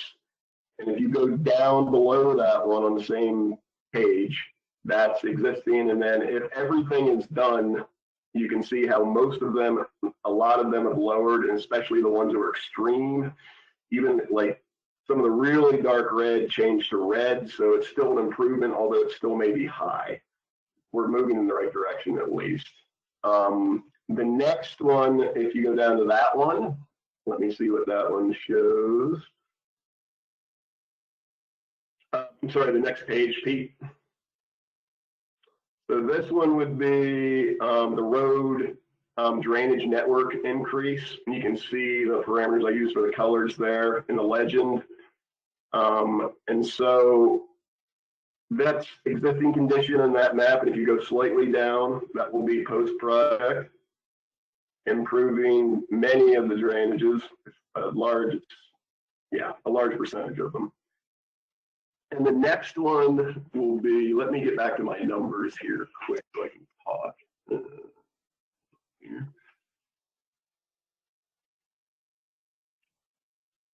So the next one is the riparian road density. And as you can see, if you can read those little numbers, what it's based on is miles per square mile. A lot of the area has really high riparian road density.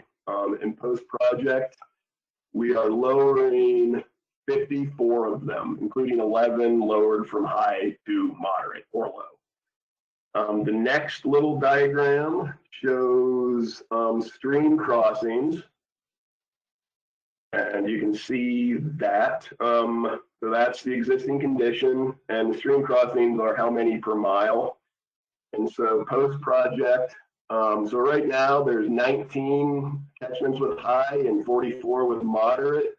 In post-project, there will be 6 with high and 32 with moderate. And so we're lowering 60 catchments of the total from either high or moderate. So all of the resource indicators I chose for a proxy for sediment transport, we're having a pretty large impact beneficially on in the long term. And before I get into the ground cover, is there any questions on this?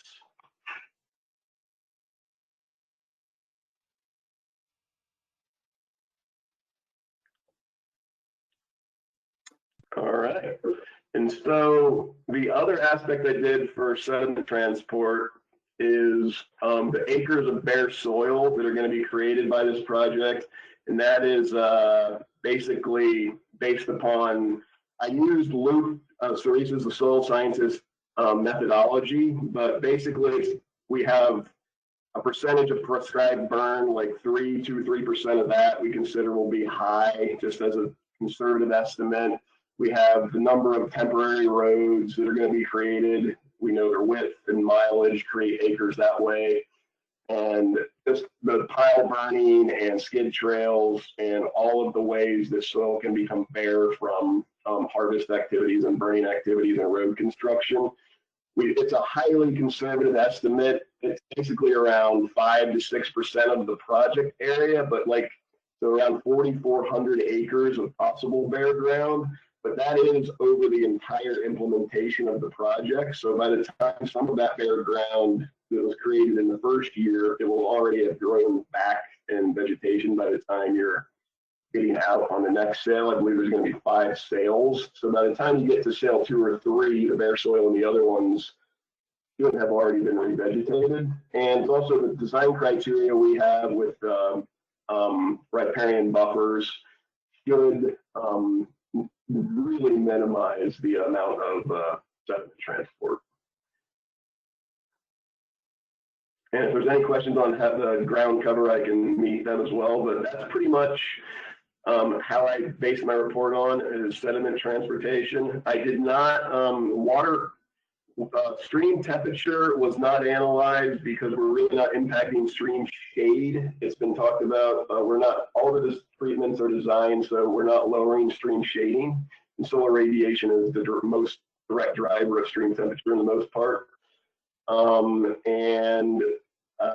Yeah, so if there's any other questions on some of the other analysis I did or did not do, please feel free to ask. But this is kind of what my report was based on, these the road model and the ground cover calculation.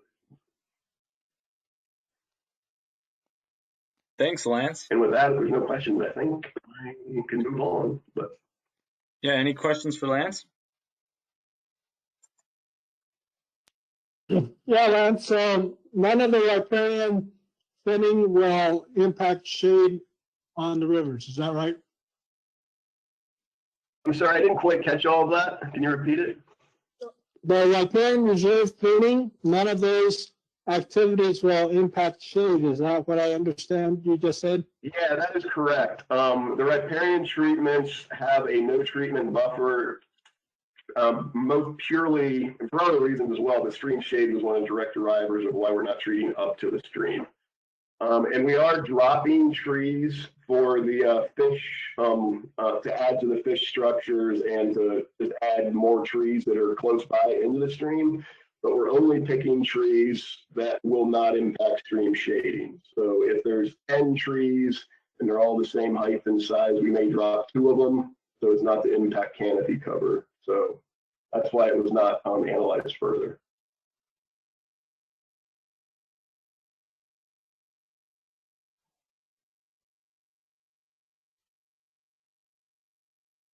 Other questions for Lance?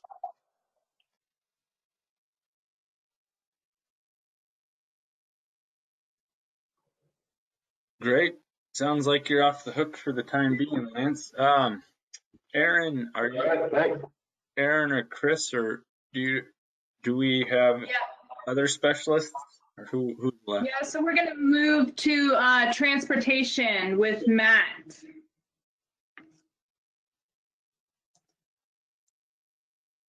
Hello, can you hear me? Yeah, Matt, would you like me to make you the presenter, or?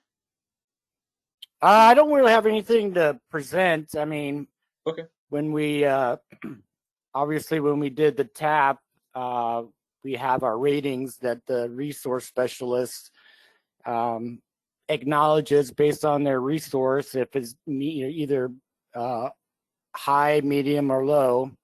So when we do the TAP, obviously we do field surveys. We did 3D interpretation of where unauthorized roads were. We use LiDAR. So obviously when we create the TAP, we try to find every single road that's either system or unauthorized trails or whatnot, and we put all that information into the TAP, and that's when the resources rate it. And then we sit down and each it's almost like an NFL draft. We go road by road, and the team makes the decision if what the objective is after implementation, and obviously during harvest, what is open, what's closed, and that's the tap.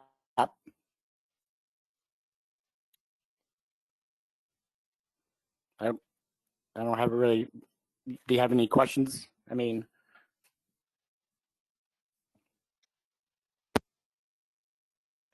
So I'm just sharing, Matt, the table 5 in the draft EA, page 26, which is the, I guess, the alternative 2 proposed transportation changes, which describes some of the road work that you're going to be doing, or proposing to do, I should say. Yeah. So, do folks have questions for Matt? This is Tom Parton with AFRC, Matt, and the question I have is, are there going to be restrictions for winter haul, or is this project going to be available to go both east and west over the Cascades and back to the east? Because some of the district sales in the past have been limited on winter haul, and that's kind of impacted the bidding process. I believe there are parts of this project that it's going to be winter haul. I think more maybe Gene and Lance, maybe you can, like, more in the riparian areas, I believe that they wanted to be winter. Or Matt Avery's gonna talk, Tom. That's not quite necessarily a roads issue, right? And so if Matt doesn't get that in his presentation, then we'll get to that question here of what has winter default and what doesn't, sort of thing. Okay, So, thanks, Chris. I wasn't sure when to bring it up. So I guess I'll jump in here. I guess I wasn't on the agenda to do a full presentation from my stuff, but I guess I could talk about it if I wanted to. But as it relates to seasonality, I don't think we have any roads that are specifically winter only, but we will have treatments proposed in the vegetation treatments that are winter only. And I believe that is mostly in the Twisp River corridor as it relates to the treatments that we are proposing to do, on things like alluvial fans and in riparian reserves. Some of those areas are going to be winter only. There'll be other areas that are what we call winter default, and that are harvesting areas that,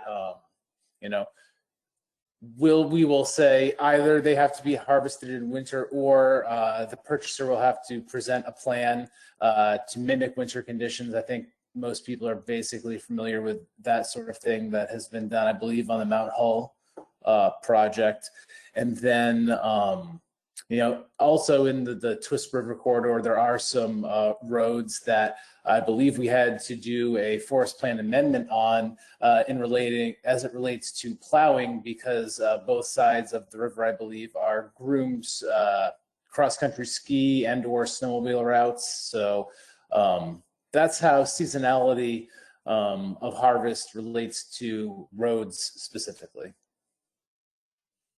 Thank you, that helps. And then, Mike, Lou, you want to ask your question? Yeah, I was just wondering if safety analysis was conducted on the ATV routes that are being proposed for dual use. Yeah, this is Matt.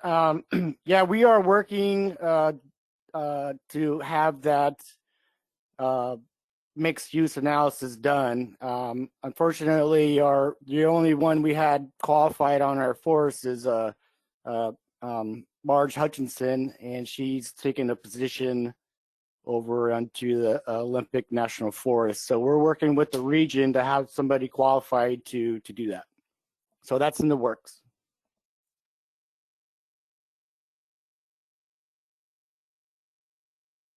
This is Meg. I can speak a little bit more on whether it's now or later, Aaron, if we're done with everyone's presentations, I can speak a little bit more on operating seasons and help kind of clarify that a bit when it's time.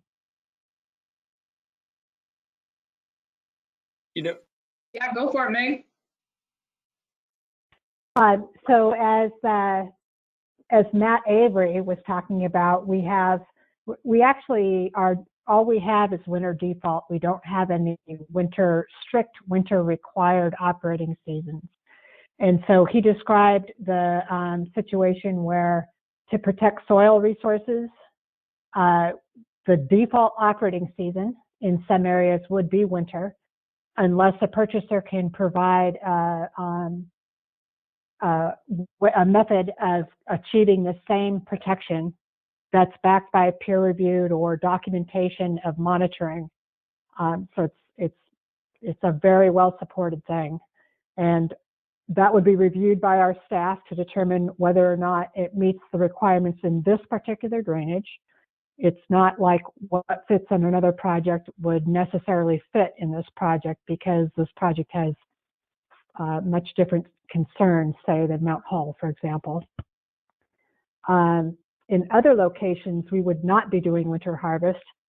For example, over in the Chickadee area, where the Nordic skiing is, and that was a very deliberate decision, because we don't want to impact the Nordic skiing the Nordic skiing activities that are happening there. So where riparian reserve thinning would occur, hang on a second. Okay, sorry, my computer is telling me I'm muted, but I'm talking through the phone, so I was a little confused there. We got you, Meg. All right, thank you. It doesn't take much sometimes.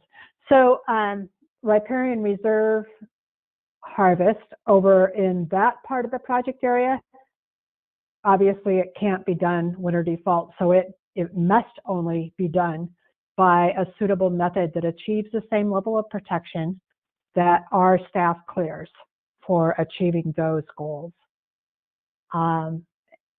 There was also a comment, Matt had mentioned the whole area up the upper Twisp River, the very end of it, where there's a groomed snowmobile route.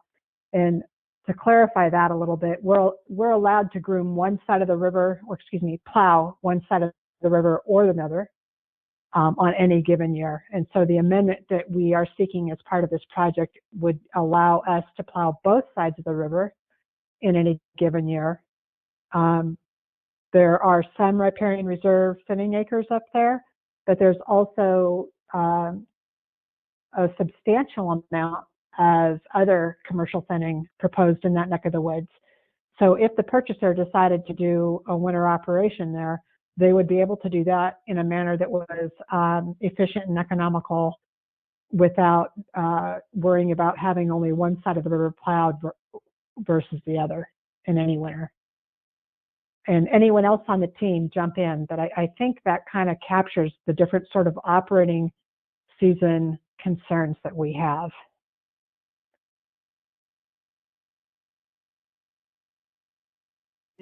Just for context, can any of you give Tom sort of an idea of how many phases we're looking at winter default versus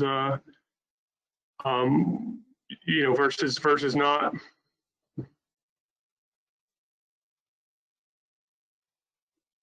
Matt Avery or Aaron? Yeah, I would say we, with the riparian reserve treatments, each one of our phases has the potential to have a winter default mechanism that is associated with it.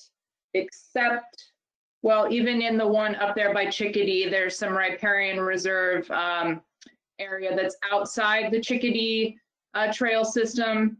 So it's hard to really say that there isn't the potential to have some aspect of winter default in each one of our phases. And Pete, if you want to go to page 28 of the EA, it shows the phases that we're talking about, the 5 sale phases. That'll kind of give folks a visual to see how we've kind of broken it out. So that northern portion up there, if you're not familiar so much with this landscape, the dark blue is the Chickadee country up there with the Chickadee Trail system. And then you've got obviously the rest of those phases. And the first phase, while we're talking about this, just to highlight that, is from McClure Mountain all the way over to Poor Man, and the break between Newbie Creek and Poor Man Creek, right there where that green line is. So we're looking at implementing there first, and then moving to the Newbie Buttermilk drainage, and then up north to that Chickadee Wolf Creek area. So we've tried to focus on those areas specifically because they're closest to our communities. It goes hand in hand with the mission project, and it has kind of like a really good starting point for us. It also allows the Twisp River corridor to rest following the Crescent Mountain fire, which is something that we've also talked about as a team, is postponing treatment in there until that area has had a significant amount of rest period following the fire. And I turn it over to you, Avery, if you've got anything else to add there.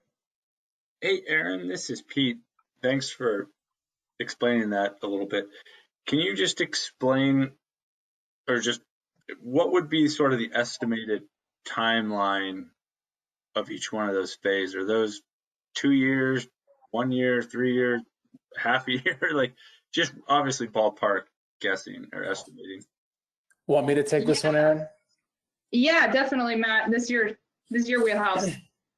Right. So, I mean, talking generalities, right? Because obviously with a project this large, with this many acres, and the timeline that we've kind of discussed as far as implementation goes, as we all know, there are many factors that we may not be aware of that will influence the timeline on implementing this. However, our tentative plan is as follows. So obviously there are a few different contract types that the Forest Service can use to do restoration work, specifically in regard to when it includes commercial timber. So I think what we are operating under the assumption of is that we will be offering these as IRTC stewardship contracts, which have a standard length of 3 years. So basically, we are looking at trying to start implementation on this shortly after decision and signature later this fiscal year. So we are hoping that if we are able to stay on our timeline, that we'll be able to offer and sell the first implementation area sometime, 10 or so months from now. So once that is sold, the purchaser will have approximately 3 years to complete that work within the project area. So the easternmost area, so the McClure area, we are tentatively calling that the Lookout Project. And, that will, tentatively start implementation in late 2021, early 2022, and go through 2024, more or less. Then the next area outlined in green there, we tentatively have scheduled to sell the contract associated with that restoration work starting in fiscal year 2022. So that means anytime after October sorry, trying to get my timeline straight here, fiscal years and calendar years. But I hopefully you understand what I'm saying there, right? So sometime in fiscal year 22, most likely near the end of that. So it's probably in September of 2022, we would offer that for sale, and it would operate, 2023, 2024, 2025. And if we are able to maintain that, our goal would to be offer each one of those project areas in consecutive years. So 2021 for the first project area, all the way through 2025 for the the main stem of the Twisp River. And again, that's all subject to change. So we would have multiple projects operating at the same time with some overlap. Hopefully that made sense to everybody. Yeah, and I just add, again, Matt brought up the stewardship sale. That is what we've talked about for the first, sale area. And beyond that, the traditional timber sale is going to be in play in some of these areas for more discussion. And then also, opportunities for good neighbor, using good neighbor authority, right? So again, some of those things that are further out, we haven't really discussed in detail.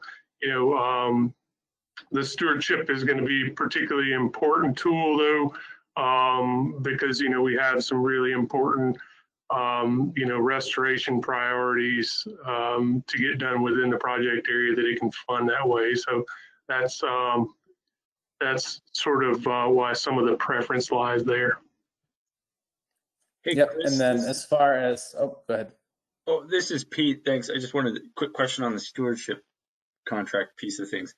My understanding, and we've had discussions in the collaborative in the past, and that you probably have sat in on some of those. I think Terry was largely helping sort of with those conversations related to the stewardship sales and how those projects are selected by the forest.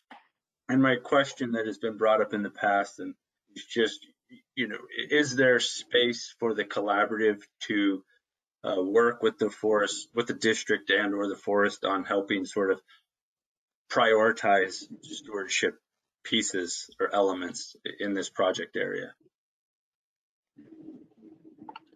As far as just sort of the prioritization of what is a mandatory versus an optional item with. I think just more in terms of like how those resources get allocated to the other stewardship elements of the project.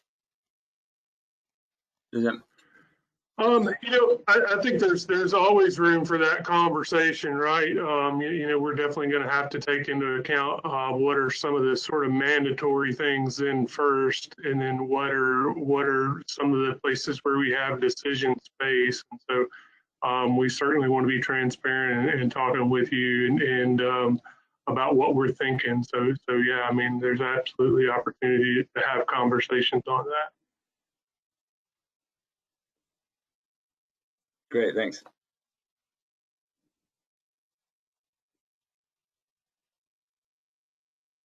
And then Mike, Lou, you had a couple questions. Did you want to go ahead and ask those?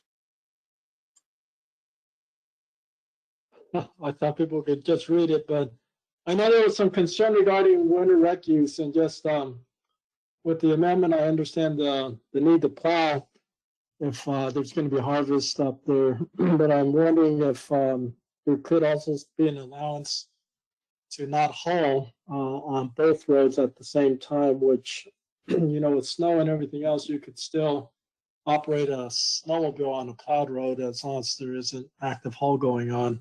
So I'm wondering if there is some allowance there for the winter rec use component. Yeah, I think we could definitely consider that, Mike. And it's, we're going to make every effort not to have both of those plowed at the same time. We could just see scenarios where the purchaser might need it, and we didn't want to, make this sale any less viable because of that one small piece. But we're going to make every effort to not have to do that at all. But yeah, you're right. You could also still leave that open for snowmobiling. And again, we have a lot of areas, and if we need to consider other roads or something else as to offset the loss here, those are tools we have as well.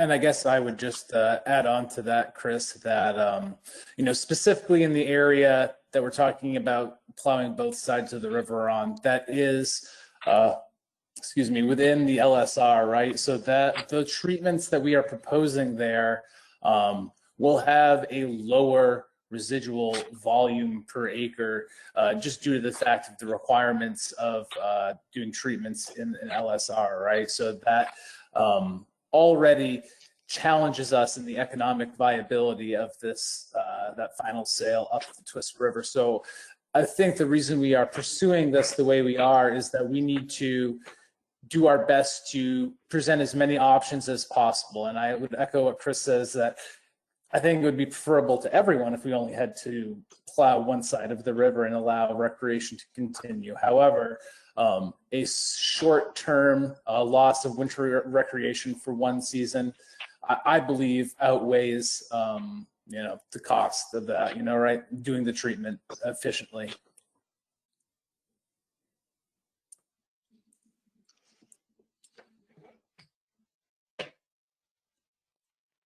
Yeah, I guess my other question was more of a NEPA question, Meg, in terms of the time horizon.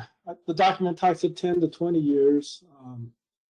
And given kind of the changes in new information, I just asked about if you're looking at SERS potentially needing to be written down beyond a certain time frame, or if all the elements are currently ripe for decision, if you're looking at such a long time horizon, or if that's to accommodate some of the maintenance burning. Just curious on where you got to the 20-year time horizon. Actually, what we describe in the document is a 30-year time horizon.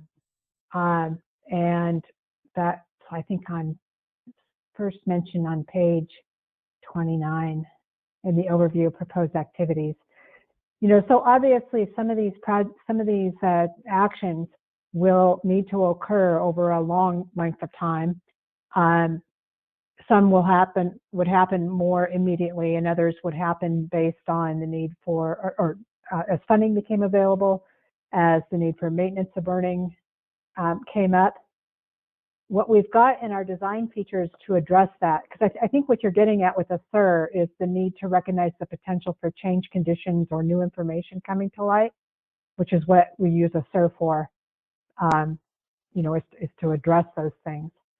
So as we talked about the longer time length of potential treatments with this project, the ID team definitely recognized the need to be able to look at and assure that there was still a need for these actions that we're proposing here and now in 2020. And to that extent, there are design features that incorporate review of specialists, to make sure that proposed contracts and prescribed burning is still meeting the intent of the project.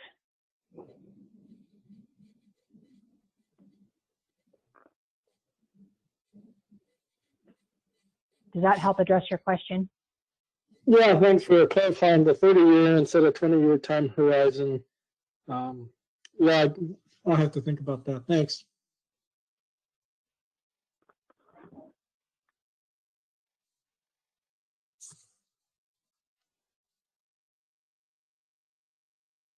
Chris? Hey, Pete, this is Sam. Go ahead, Sam. I had a question. I asked Matt, Matt, you touched on the ATV authorization, but I was just curious if you could speak more on it. And I'm curious about how the assessment was made, how it fits into the restoration needs of the overall project, and its consistency with past planning on the district. So I can speak to that, Sam. My forest supervisor, this is travel management related, and yeah, that's not necessarily a direct tie to restoration, and I understand that. Our travel management is not our forest-wide decision is not moving forward in the immediate future. And so one of the things that Kristen asked as we look at project-specific areas were to look at those opportunities that were similar to what we would have been considering within the larger travel management decision. And so we asked for that input here during scoping, and this is what we got back, and feel like it is a reasonable proposal that's as Matt said, is gonna be analyzed for by an engineer. So that's sort of the genesis of that.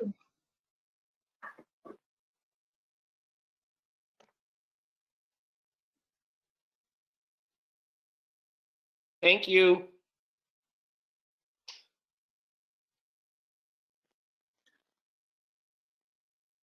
Chris, Aaron, this is Pete again. Did we get through all of your colleagues from the Forest Service who were prepared to speak to the project today? Yeah, I think, and I want to apologize to Matt Avery that I was supposed to kick it to him after I talked about veg stuff, but nervousness always gets the best of you. So yeah, I think we've gone around the horn from our specialists, and we were, unless I'm forgetting somebody, please speak up now. But I think we're ready for some more questions. I think we've had good discussion thus far, and I know we're also on a time that we're over our kind of slotted Forest Service time slot. So it's up to you guys. If you have more questions, we're here to help facilitate that, or if you guys want to have your breakout, unless Chris, you've got something else. Well, I was just going to add that John Rohr, our wildlife biologist, is in the deer woods today with his son, and so we do have a bit of a narrative from John if there are questions there, and then he's also going to be available for any sort of follow up if folks have terrestrial specific questions on the proposed action as well.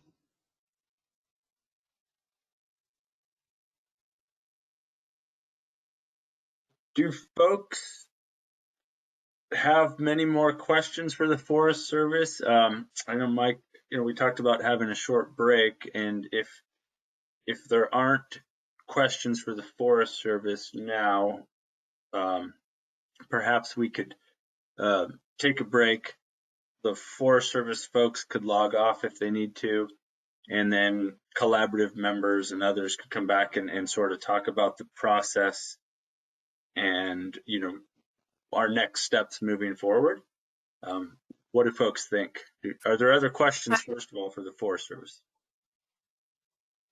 I have a quick question. This is Jasmine Benbashian with Meadow Valley Citizens Council. This refers back to the conversation about diameter limits on the forest.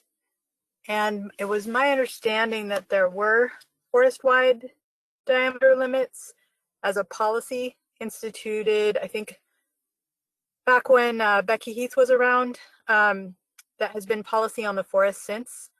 And I was curious if someone from the agency could comment on that. I didn't hear that mentioned in response to the question.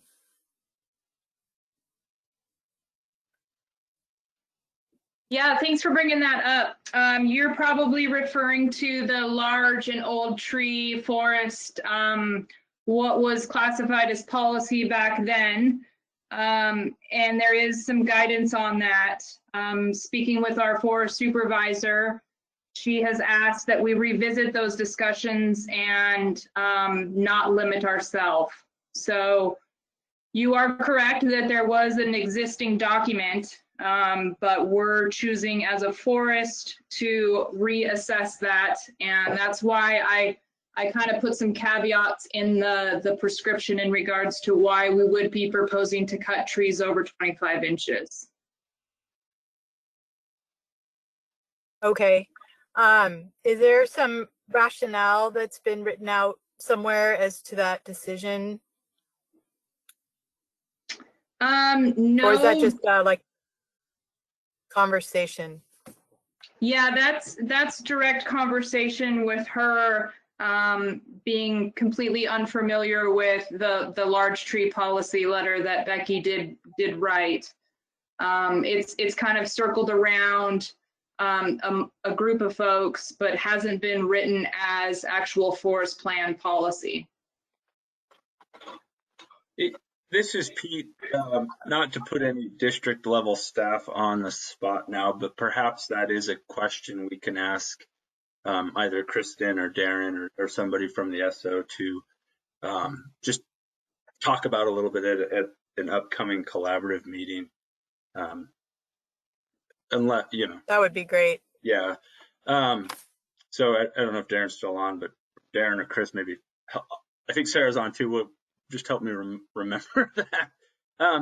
So yeah, and I'll definitely follow up with her again and see if we can get something drafted to help with that discussion. Thanks, Aaron. Pete, this is Tom Parton, and I thought the forest went out for some comments regarding amendments to older stands and to also mule deer habitat or big game habitat. And this has been like a year ago, and I could be mixing this forest with another one, but I thought there was a comment period to address part of what we're talking about right now. I can speak to that. So actually, Tom, we scoped that in July, and the proposal was to permanently amend some of the forest plan standard and guidelines that we amend for pretty much every project on the Penobscot and Methow Valley Ranger districts. And those included forest plan old growth and also deer winter range or deer habitat in a broader sense. Those did not address any do with any specific diameter limits. The proposals are not about that at all. It's more just to allow some specific treatments and to define levels of the different types of habitat differently rather than by a prescribed percentage of deer cover. So we scoped that in, like I said, in July. I'm the team leader of that project, and I've been a little bit consumed by this Twisp project as the writer-editor of it, and haven't been able to pay any more attention to moving that along. But I am now. That's what my focus is in the next couple of weeks, is addressing those scoping comments and meeting with the team on that to progress further along. Thank you. I couldn't remember exactly what that was, but appreciate the clarification, Meg. No problem. And also just so folks know, there is the forest plan old growth piece of the draft EA is pulled up on the screen. I'll leave that up for a sec. It does sound like folks are interested in hearing a little bit more about the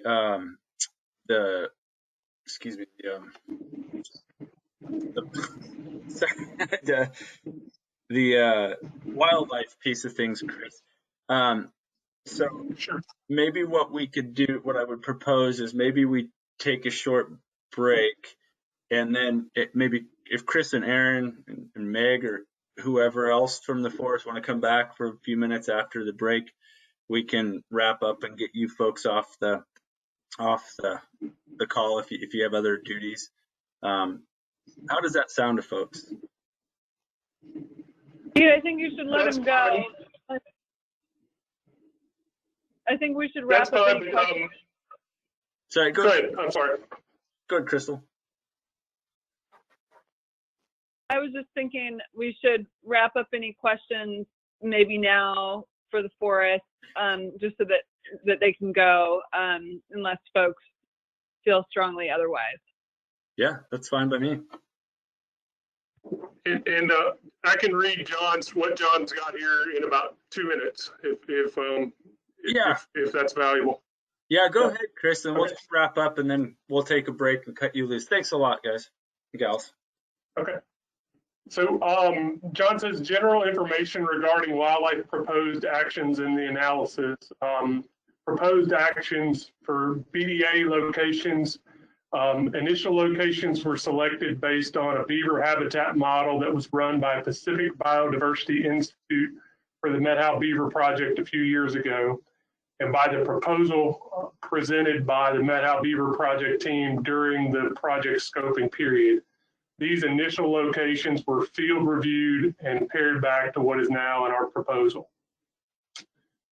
For raptor nesting platforms, The proposal for nesting platforms in the northeast portion of the project area is based on the documentation of a nesting pair of great gray owls in 2019 that were reported by a private citizen.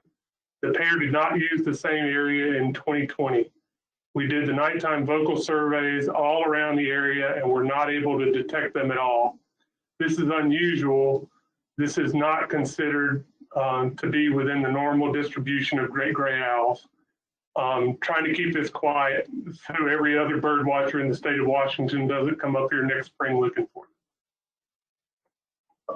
And so for his analysis, I used EMDS results to identify stands as suitable for certain habitats unless I had better information and or field review confirmation. For northern spotted owl habitat, we used LIDAR, and I thought it did a fairly good job of identifying the suitable stands. We completed 2 years of nighttime surveys for northern spotted owls and supplemented that with automated recording units in 2020. No northern spotted owl detections, many barred owls, great horned owls, flammulated, long-eared, and others. We did audio surveys for northern goshawks and all the stands identified as suitable from EMDS. No detections during surveys, but did locate one active nest while setting out ARUs for owls. I did snow tracking surveys for martins and mule deer in the previous 2 winters. Martin were plentiful and easy to detect in the upper and middle Twisp River until the Crescent Mountain fire. No longer. Mule deer do not stay in areas mapped as MA14, nor in most of what is mapped as MA26 for entire winter. They are there early month of November until snow gets deeper and pushes them further down in elevation to the east. A small number may spend the entire winter in Myers Creek on the south slopes of McClure Mountain and in lower Alder Creek. We did snag surveys in both the north side and south of Twisp River Road from the forest boundary up to the Crescent Mountain fire scar just beyond Poplar Flat Campground. Did a complete inventory of snags within the strip along the road out 200 feet. Recorded species, height, diameter, distance from road, presence of cavities, and general condition.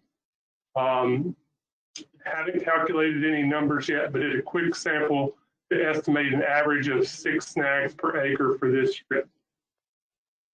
All right, and that's all for John.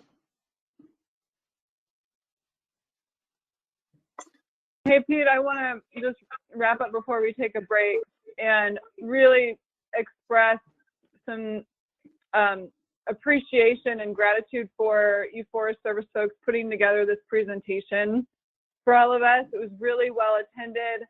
I feel like the information that you conveyed was really helpful in allowing us to get a better understanding of the 250-page EA. I know for me it was extremely helpful to hear everything broken out that way in your analyses. So just huge thanks for that. And we'll come back after the break, project work group, to discuss how we want to kind of put our heads together and discuss commenting. So again, just huge thanks to all of you at the forest, and great job. Yeah, thanks a lot, Crystal. Yeah, thanks, Chris and team. Also, just wanted to remind folks there is an online virtual meeting, and that's still scheduled for next Thursday, November 5th in the evening. Is that right, Chris or Aaron? That's correct.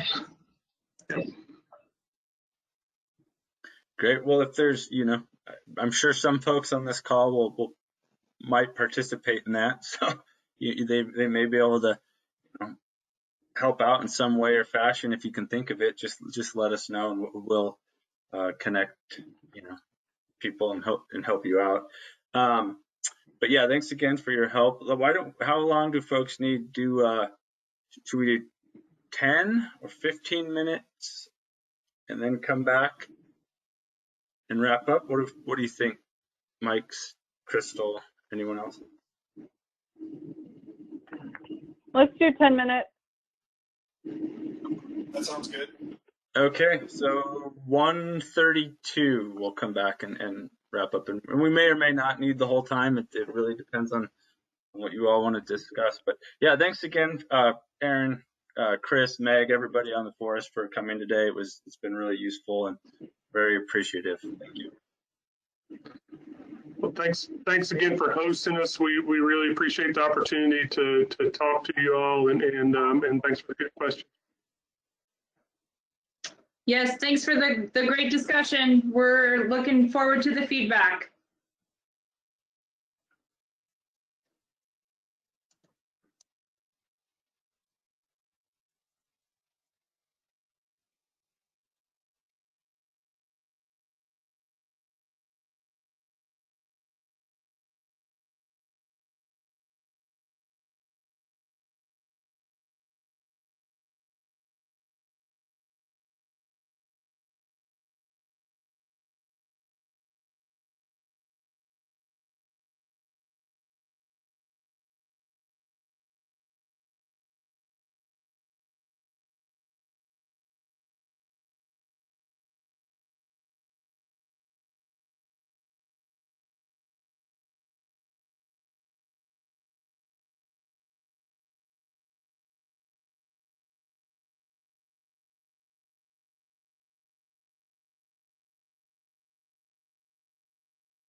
more detailed comments.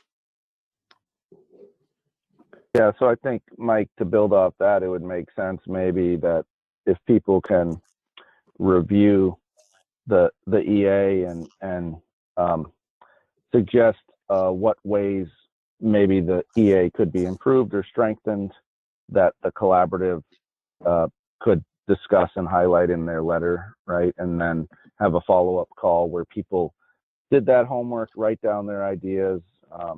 Maybe that homework or ideas were sent beforehand, and Pete or someone sort of summarize them of which are some overlapping themes, right?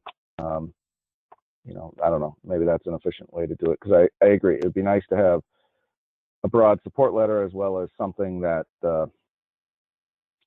adds value in terms of strengthening the overall analysis that comes out of the Forest Service. And so it's just a matter of how to do that efficiently. Yeah, I like the idea of. Go ahead, Mike. I like the idea of people maybe identifying those things within their organization that they represent, that they support and like, and then also maybe providing those things that they have recommendations for either improvement or changes. And it would be nice to have one person kind of be the receiver of that information so they can collate it. I'm sure there would be some themes or items that just pop out that clearly everybody supports, and others that maybe could warrant some more discussion in a meeting to look at what kind of recommendations as a group we would, want to move forward.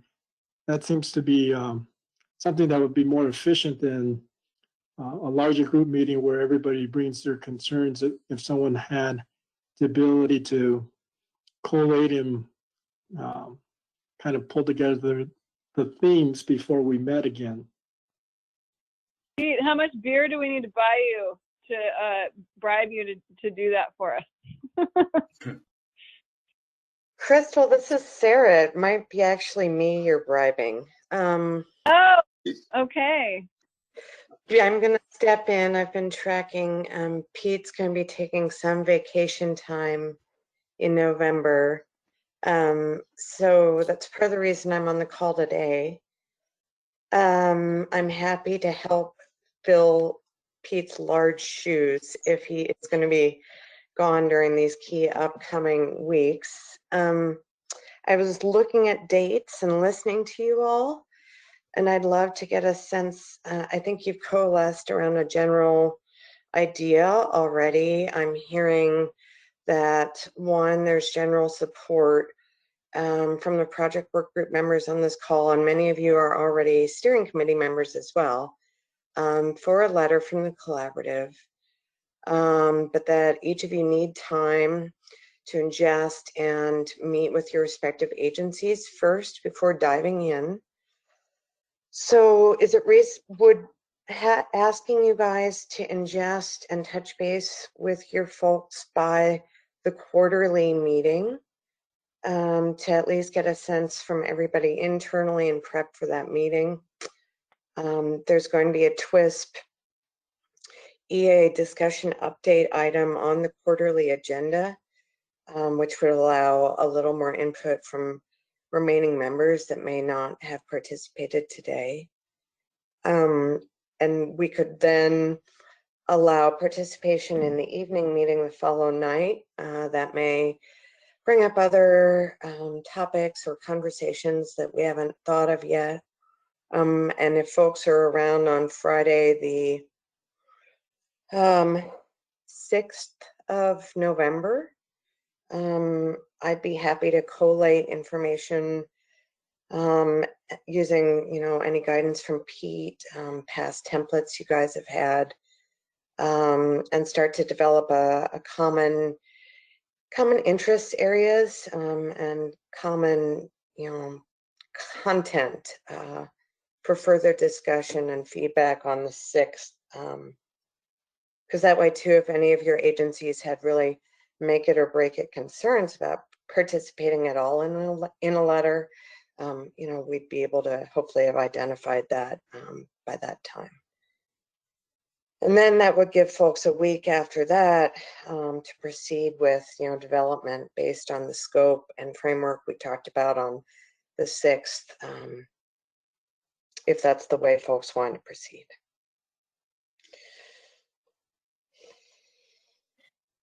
And to add on a little bit, essentially we did a similar process. Some of us did, and several of you on the phone actually, for Mount Hall. We had the initial meeting, which was similar to this, where we talked about it, discussed it, and then we had a follow-up meeting that got a little bit more into the weeds, which what I'm hearing Sarah say would be possibly November 6th. And then that information, basically put that information into a letter. And then there was one last meeting from the project work group to do one last sort of final live look at the letter and approval, and then to the full collaborative. Does that make sense?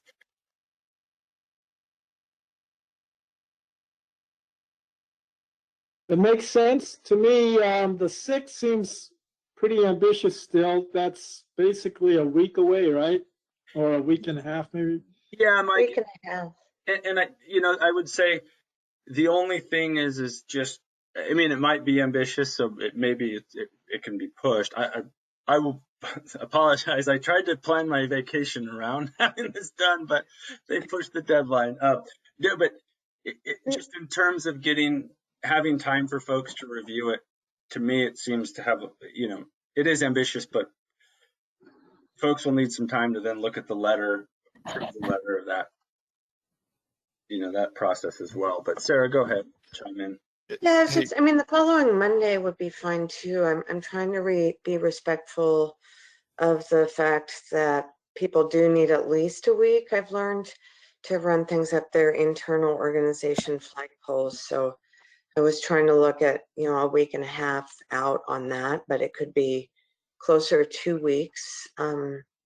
Really, my hope would be to identify any, concerns, fatal flaws, and then be able to have that follow-up discussion around, that matrix of sort of common interests. As you guys have built letters in the past around on the common interests or goals of the collaborative, and then highlight also the areas where you'd like, change or more information, acknowledging that, each member will comment on their own as well as they see fit, but this would be the high level consensus letter from the group. So yeah, whatever you guys have the suggestion, if you think 2 full weeks is needed before trying to even dive into, a follow-up call, I'm hearing that. So I was just trying to look at the overall spread of time we have left. Can I just interject real quick? I apologize. I'm just going to interject on behalf of Yakima Nation Fisheries. We definitely want to be involved in any follow-up discussions, so please notify me. I got to jump into another discussion right now, so I'm canceling off here. But I think I do support, or we support, getting a letter together, and we want to be involved in that process. Thanks, Hans. Yep. See ya. Take care.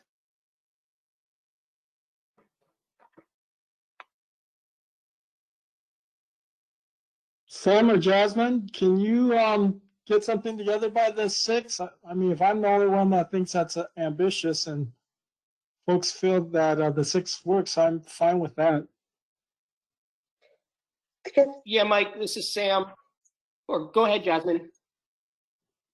Sorry, it was Sarah. I guess I'm just trying to, maybe it would be helpful for me to maybe hear from folks what they were thinking they'd want to put together for a follow-up call. I'm hearing something might be a lot, and maybe what I'm thinking is different than what members would want to have put together. And so I'll back that out a bit, So.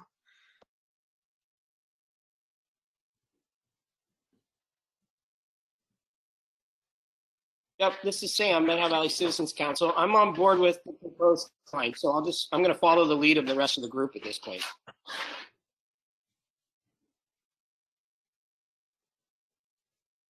Yeah, and Sarah, from what I've heard so far, I think there is general support from everybody in the projects committee here to, send a letter of general support for this. I think there's some areas that individual members are likely going to have other suggestions or recommendations, and I think that's the piece that it's going to take the work. And by having someone like you or Pete collect that kind of initial input so you can help us utilize the time that we're together most effectively was kind of what I was thinking.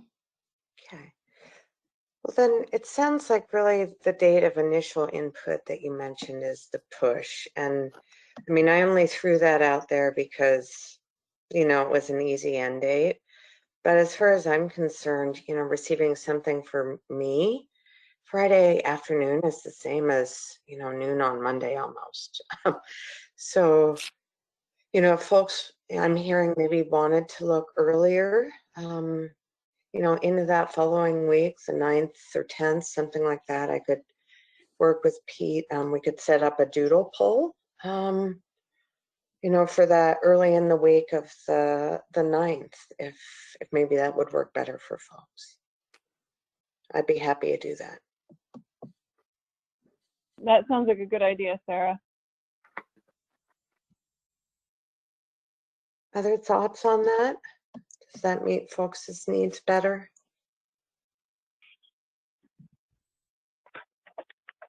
Yeah, this is Lloyd. I'm just thinking sooner the better like that, too. So that sounds like a good time frame. Okay, great. Sarah, this is Pete. One suggestion, just thinking in terms of like the bins, the sort of buckets that people might be focusing on with the collaborative. Yeah. I don't know. Does it make sense? I mean, we heard there's a lot of different analysis done. It seems like it could get really unwieldy and cumbersome to try to have a bucket or a bin for each of those. So does it make sense to sort of, consolidate to 2 or 3 or 4 buckets, just for ease of processing and digesting? One suggestion would be like, aquatics and hydrology could be in a bucket. Yeah, I mean, that's a good idea, Pete, in terms of, I don't think we should be looking at the collaborative letter to try and address every technical thing in the EA, right? It would be at a high level, what do we want to use our collective voice to raise as an issue, right? And there might be 4 or 5 things that come out of that, right? So what do people feel? So people are going to go do their own analysis. They're going to write their own letters. What do they feel are the 1 or 2 things that having the collaborative share in their letter would be impactful, right? And maybe getting that from people and then distilling that down to a couple things. Yeah, we don't need some big long letter from us, right? It's more, we support the project, but here's some things we'd like to see.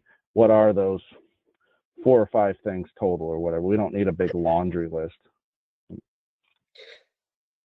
Yeah, this is Sarah again. Chuck, thanks. I was saying I would hope that allowing for the more substantive review by individual members up front, that we could really use that call on the 9th or the 10th, whatever that looks like, to sort of collate everyone's thoughts and hone that list of sort of shared interests and topics for the letter that would be built then sort of over the next 5 or 6 days.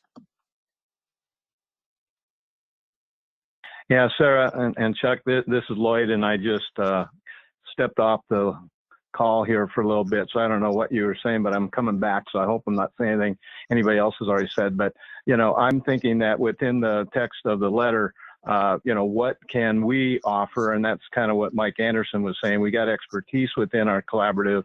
And so that's what, would make sense to have in the text of the collaborative letter. If it's a high level of support, we'd say so. And then what would we like to work with them on? And I suggest that we could offer our economic subgroup, to help them design or work with, each project that they were talking about, because it looks like it could be 4 projects between 2021, 2025, and finishing up the last project in 2028. That all sounds great, but if a project doesn't sell, if things stumble because the economics don't work out, this thing could go on into the 2030s, and so that's something we could offer. We could put that in as one of the things that Chuck was talking about, and it makes sense. It would be the collaborative that would offer that, not just one organization saying, you got to work with the economic subgroup.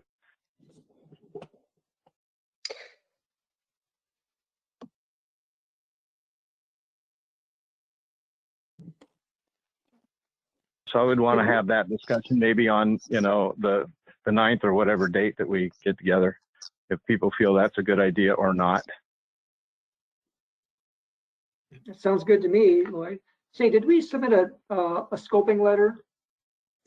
Yeah, we did, Mike. And what I was just going to offer is that I can forward that scoping letter to the group, as well as a couple, I have to find them, but a couple of the draft EA comments from like the Mission and Mount Hole, for example. And then that way you may have forgotten what you said in those letters, but that way you'd have a little bit of a refresher on the previous projects that the collaborative has supported and what those letters have looked like. I don't recall the level of detail, but yeah, I think it sort of varies. Yeah, so I think one thing we want to comment on is whether they have addressed our issues from our scoping. Hopefully they have, but we shouldn't assume that.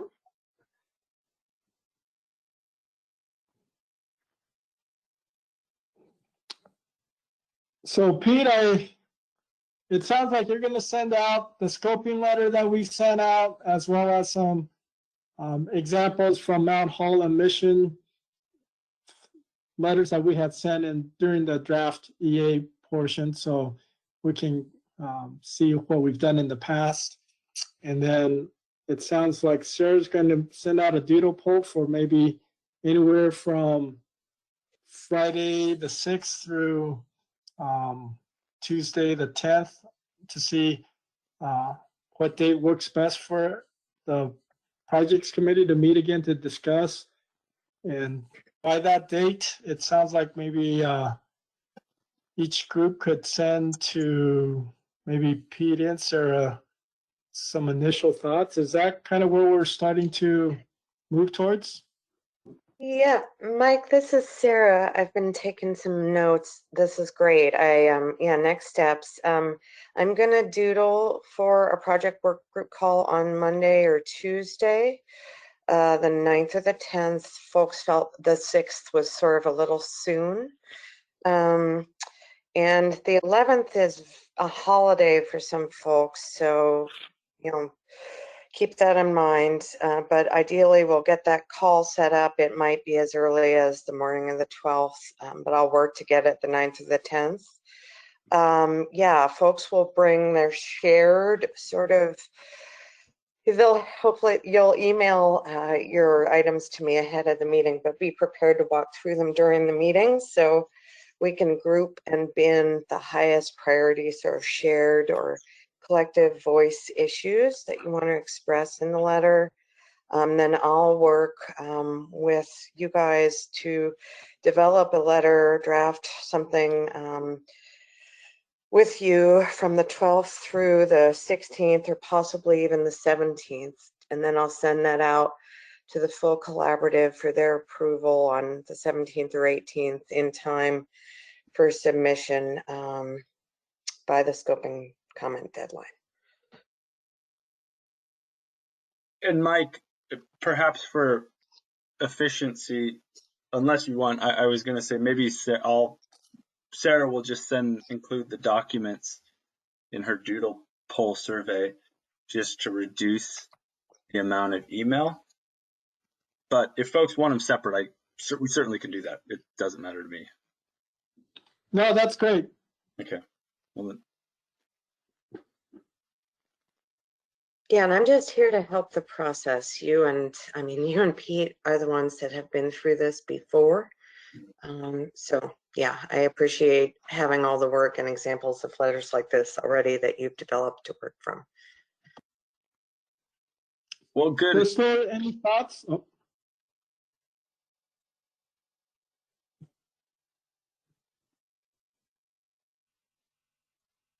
What was the question? Any last thoughts? Is that what you said?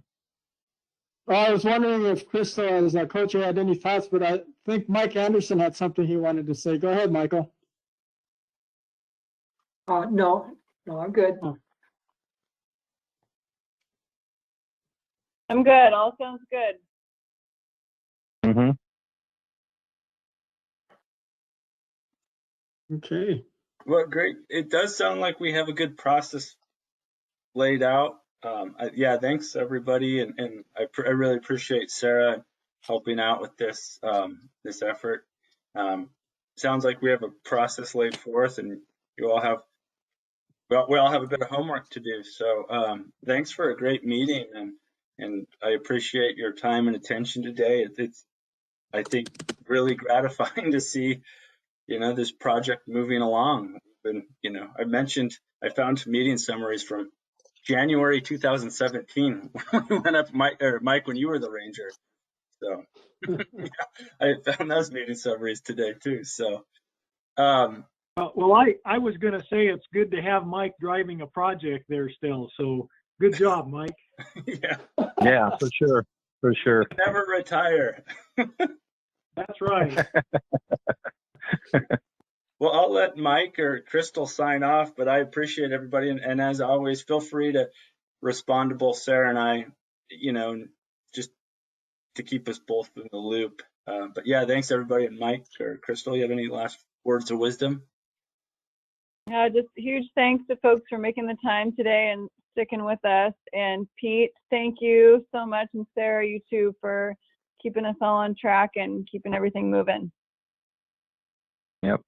Good job, everybody. Yeah, and I guess I would just add a call for unity in terms of this letter that we're going to send. Now, I think it's great that individual members can still send comment letters on behalf of their organization, but as a collaborative, I think we want to try to seek that common ground and provide the input in that collaborative manner or tone. Yes. Well said. Hear, hear. All right, folks, thanks a lot. And I recorded a large part of the meeting. I got most of what the Forest Service said. I was late to the second part of the meeting with the record, so I'll see if we can get that put up on our website. So if anybody wants to hopefully go back and take a listen to that again, I'll let you know if there's issues with it, but we'll try to get it up on the North Central Washington website, which is ncwfhc.org. But thanks a lot, everybody.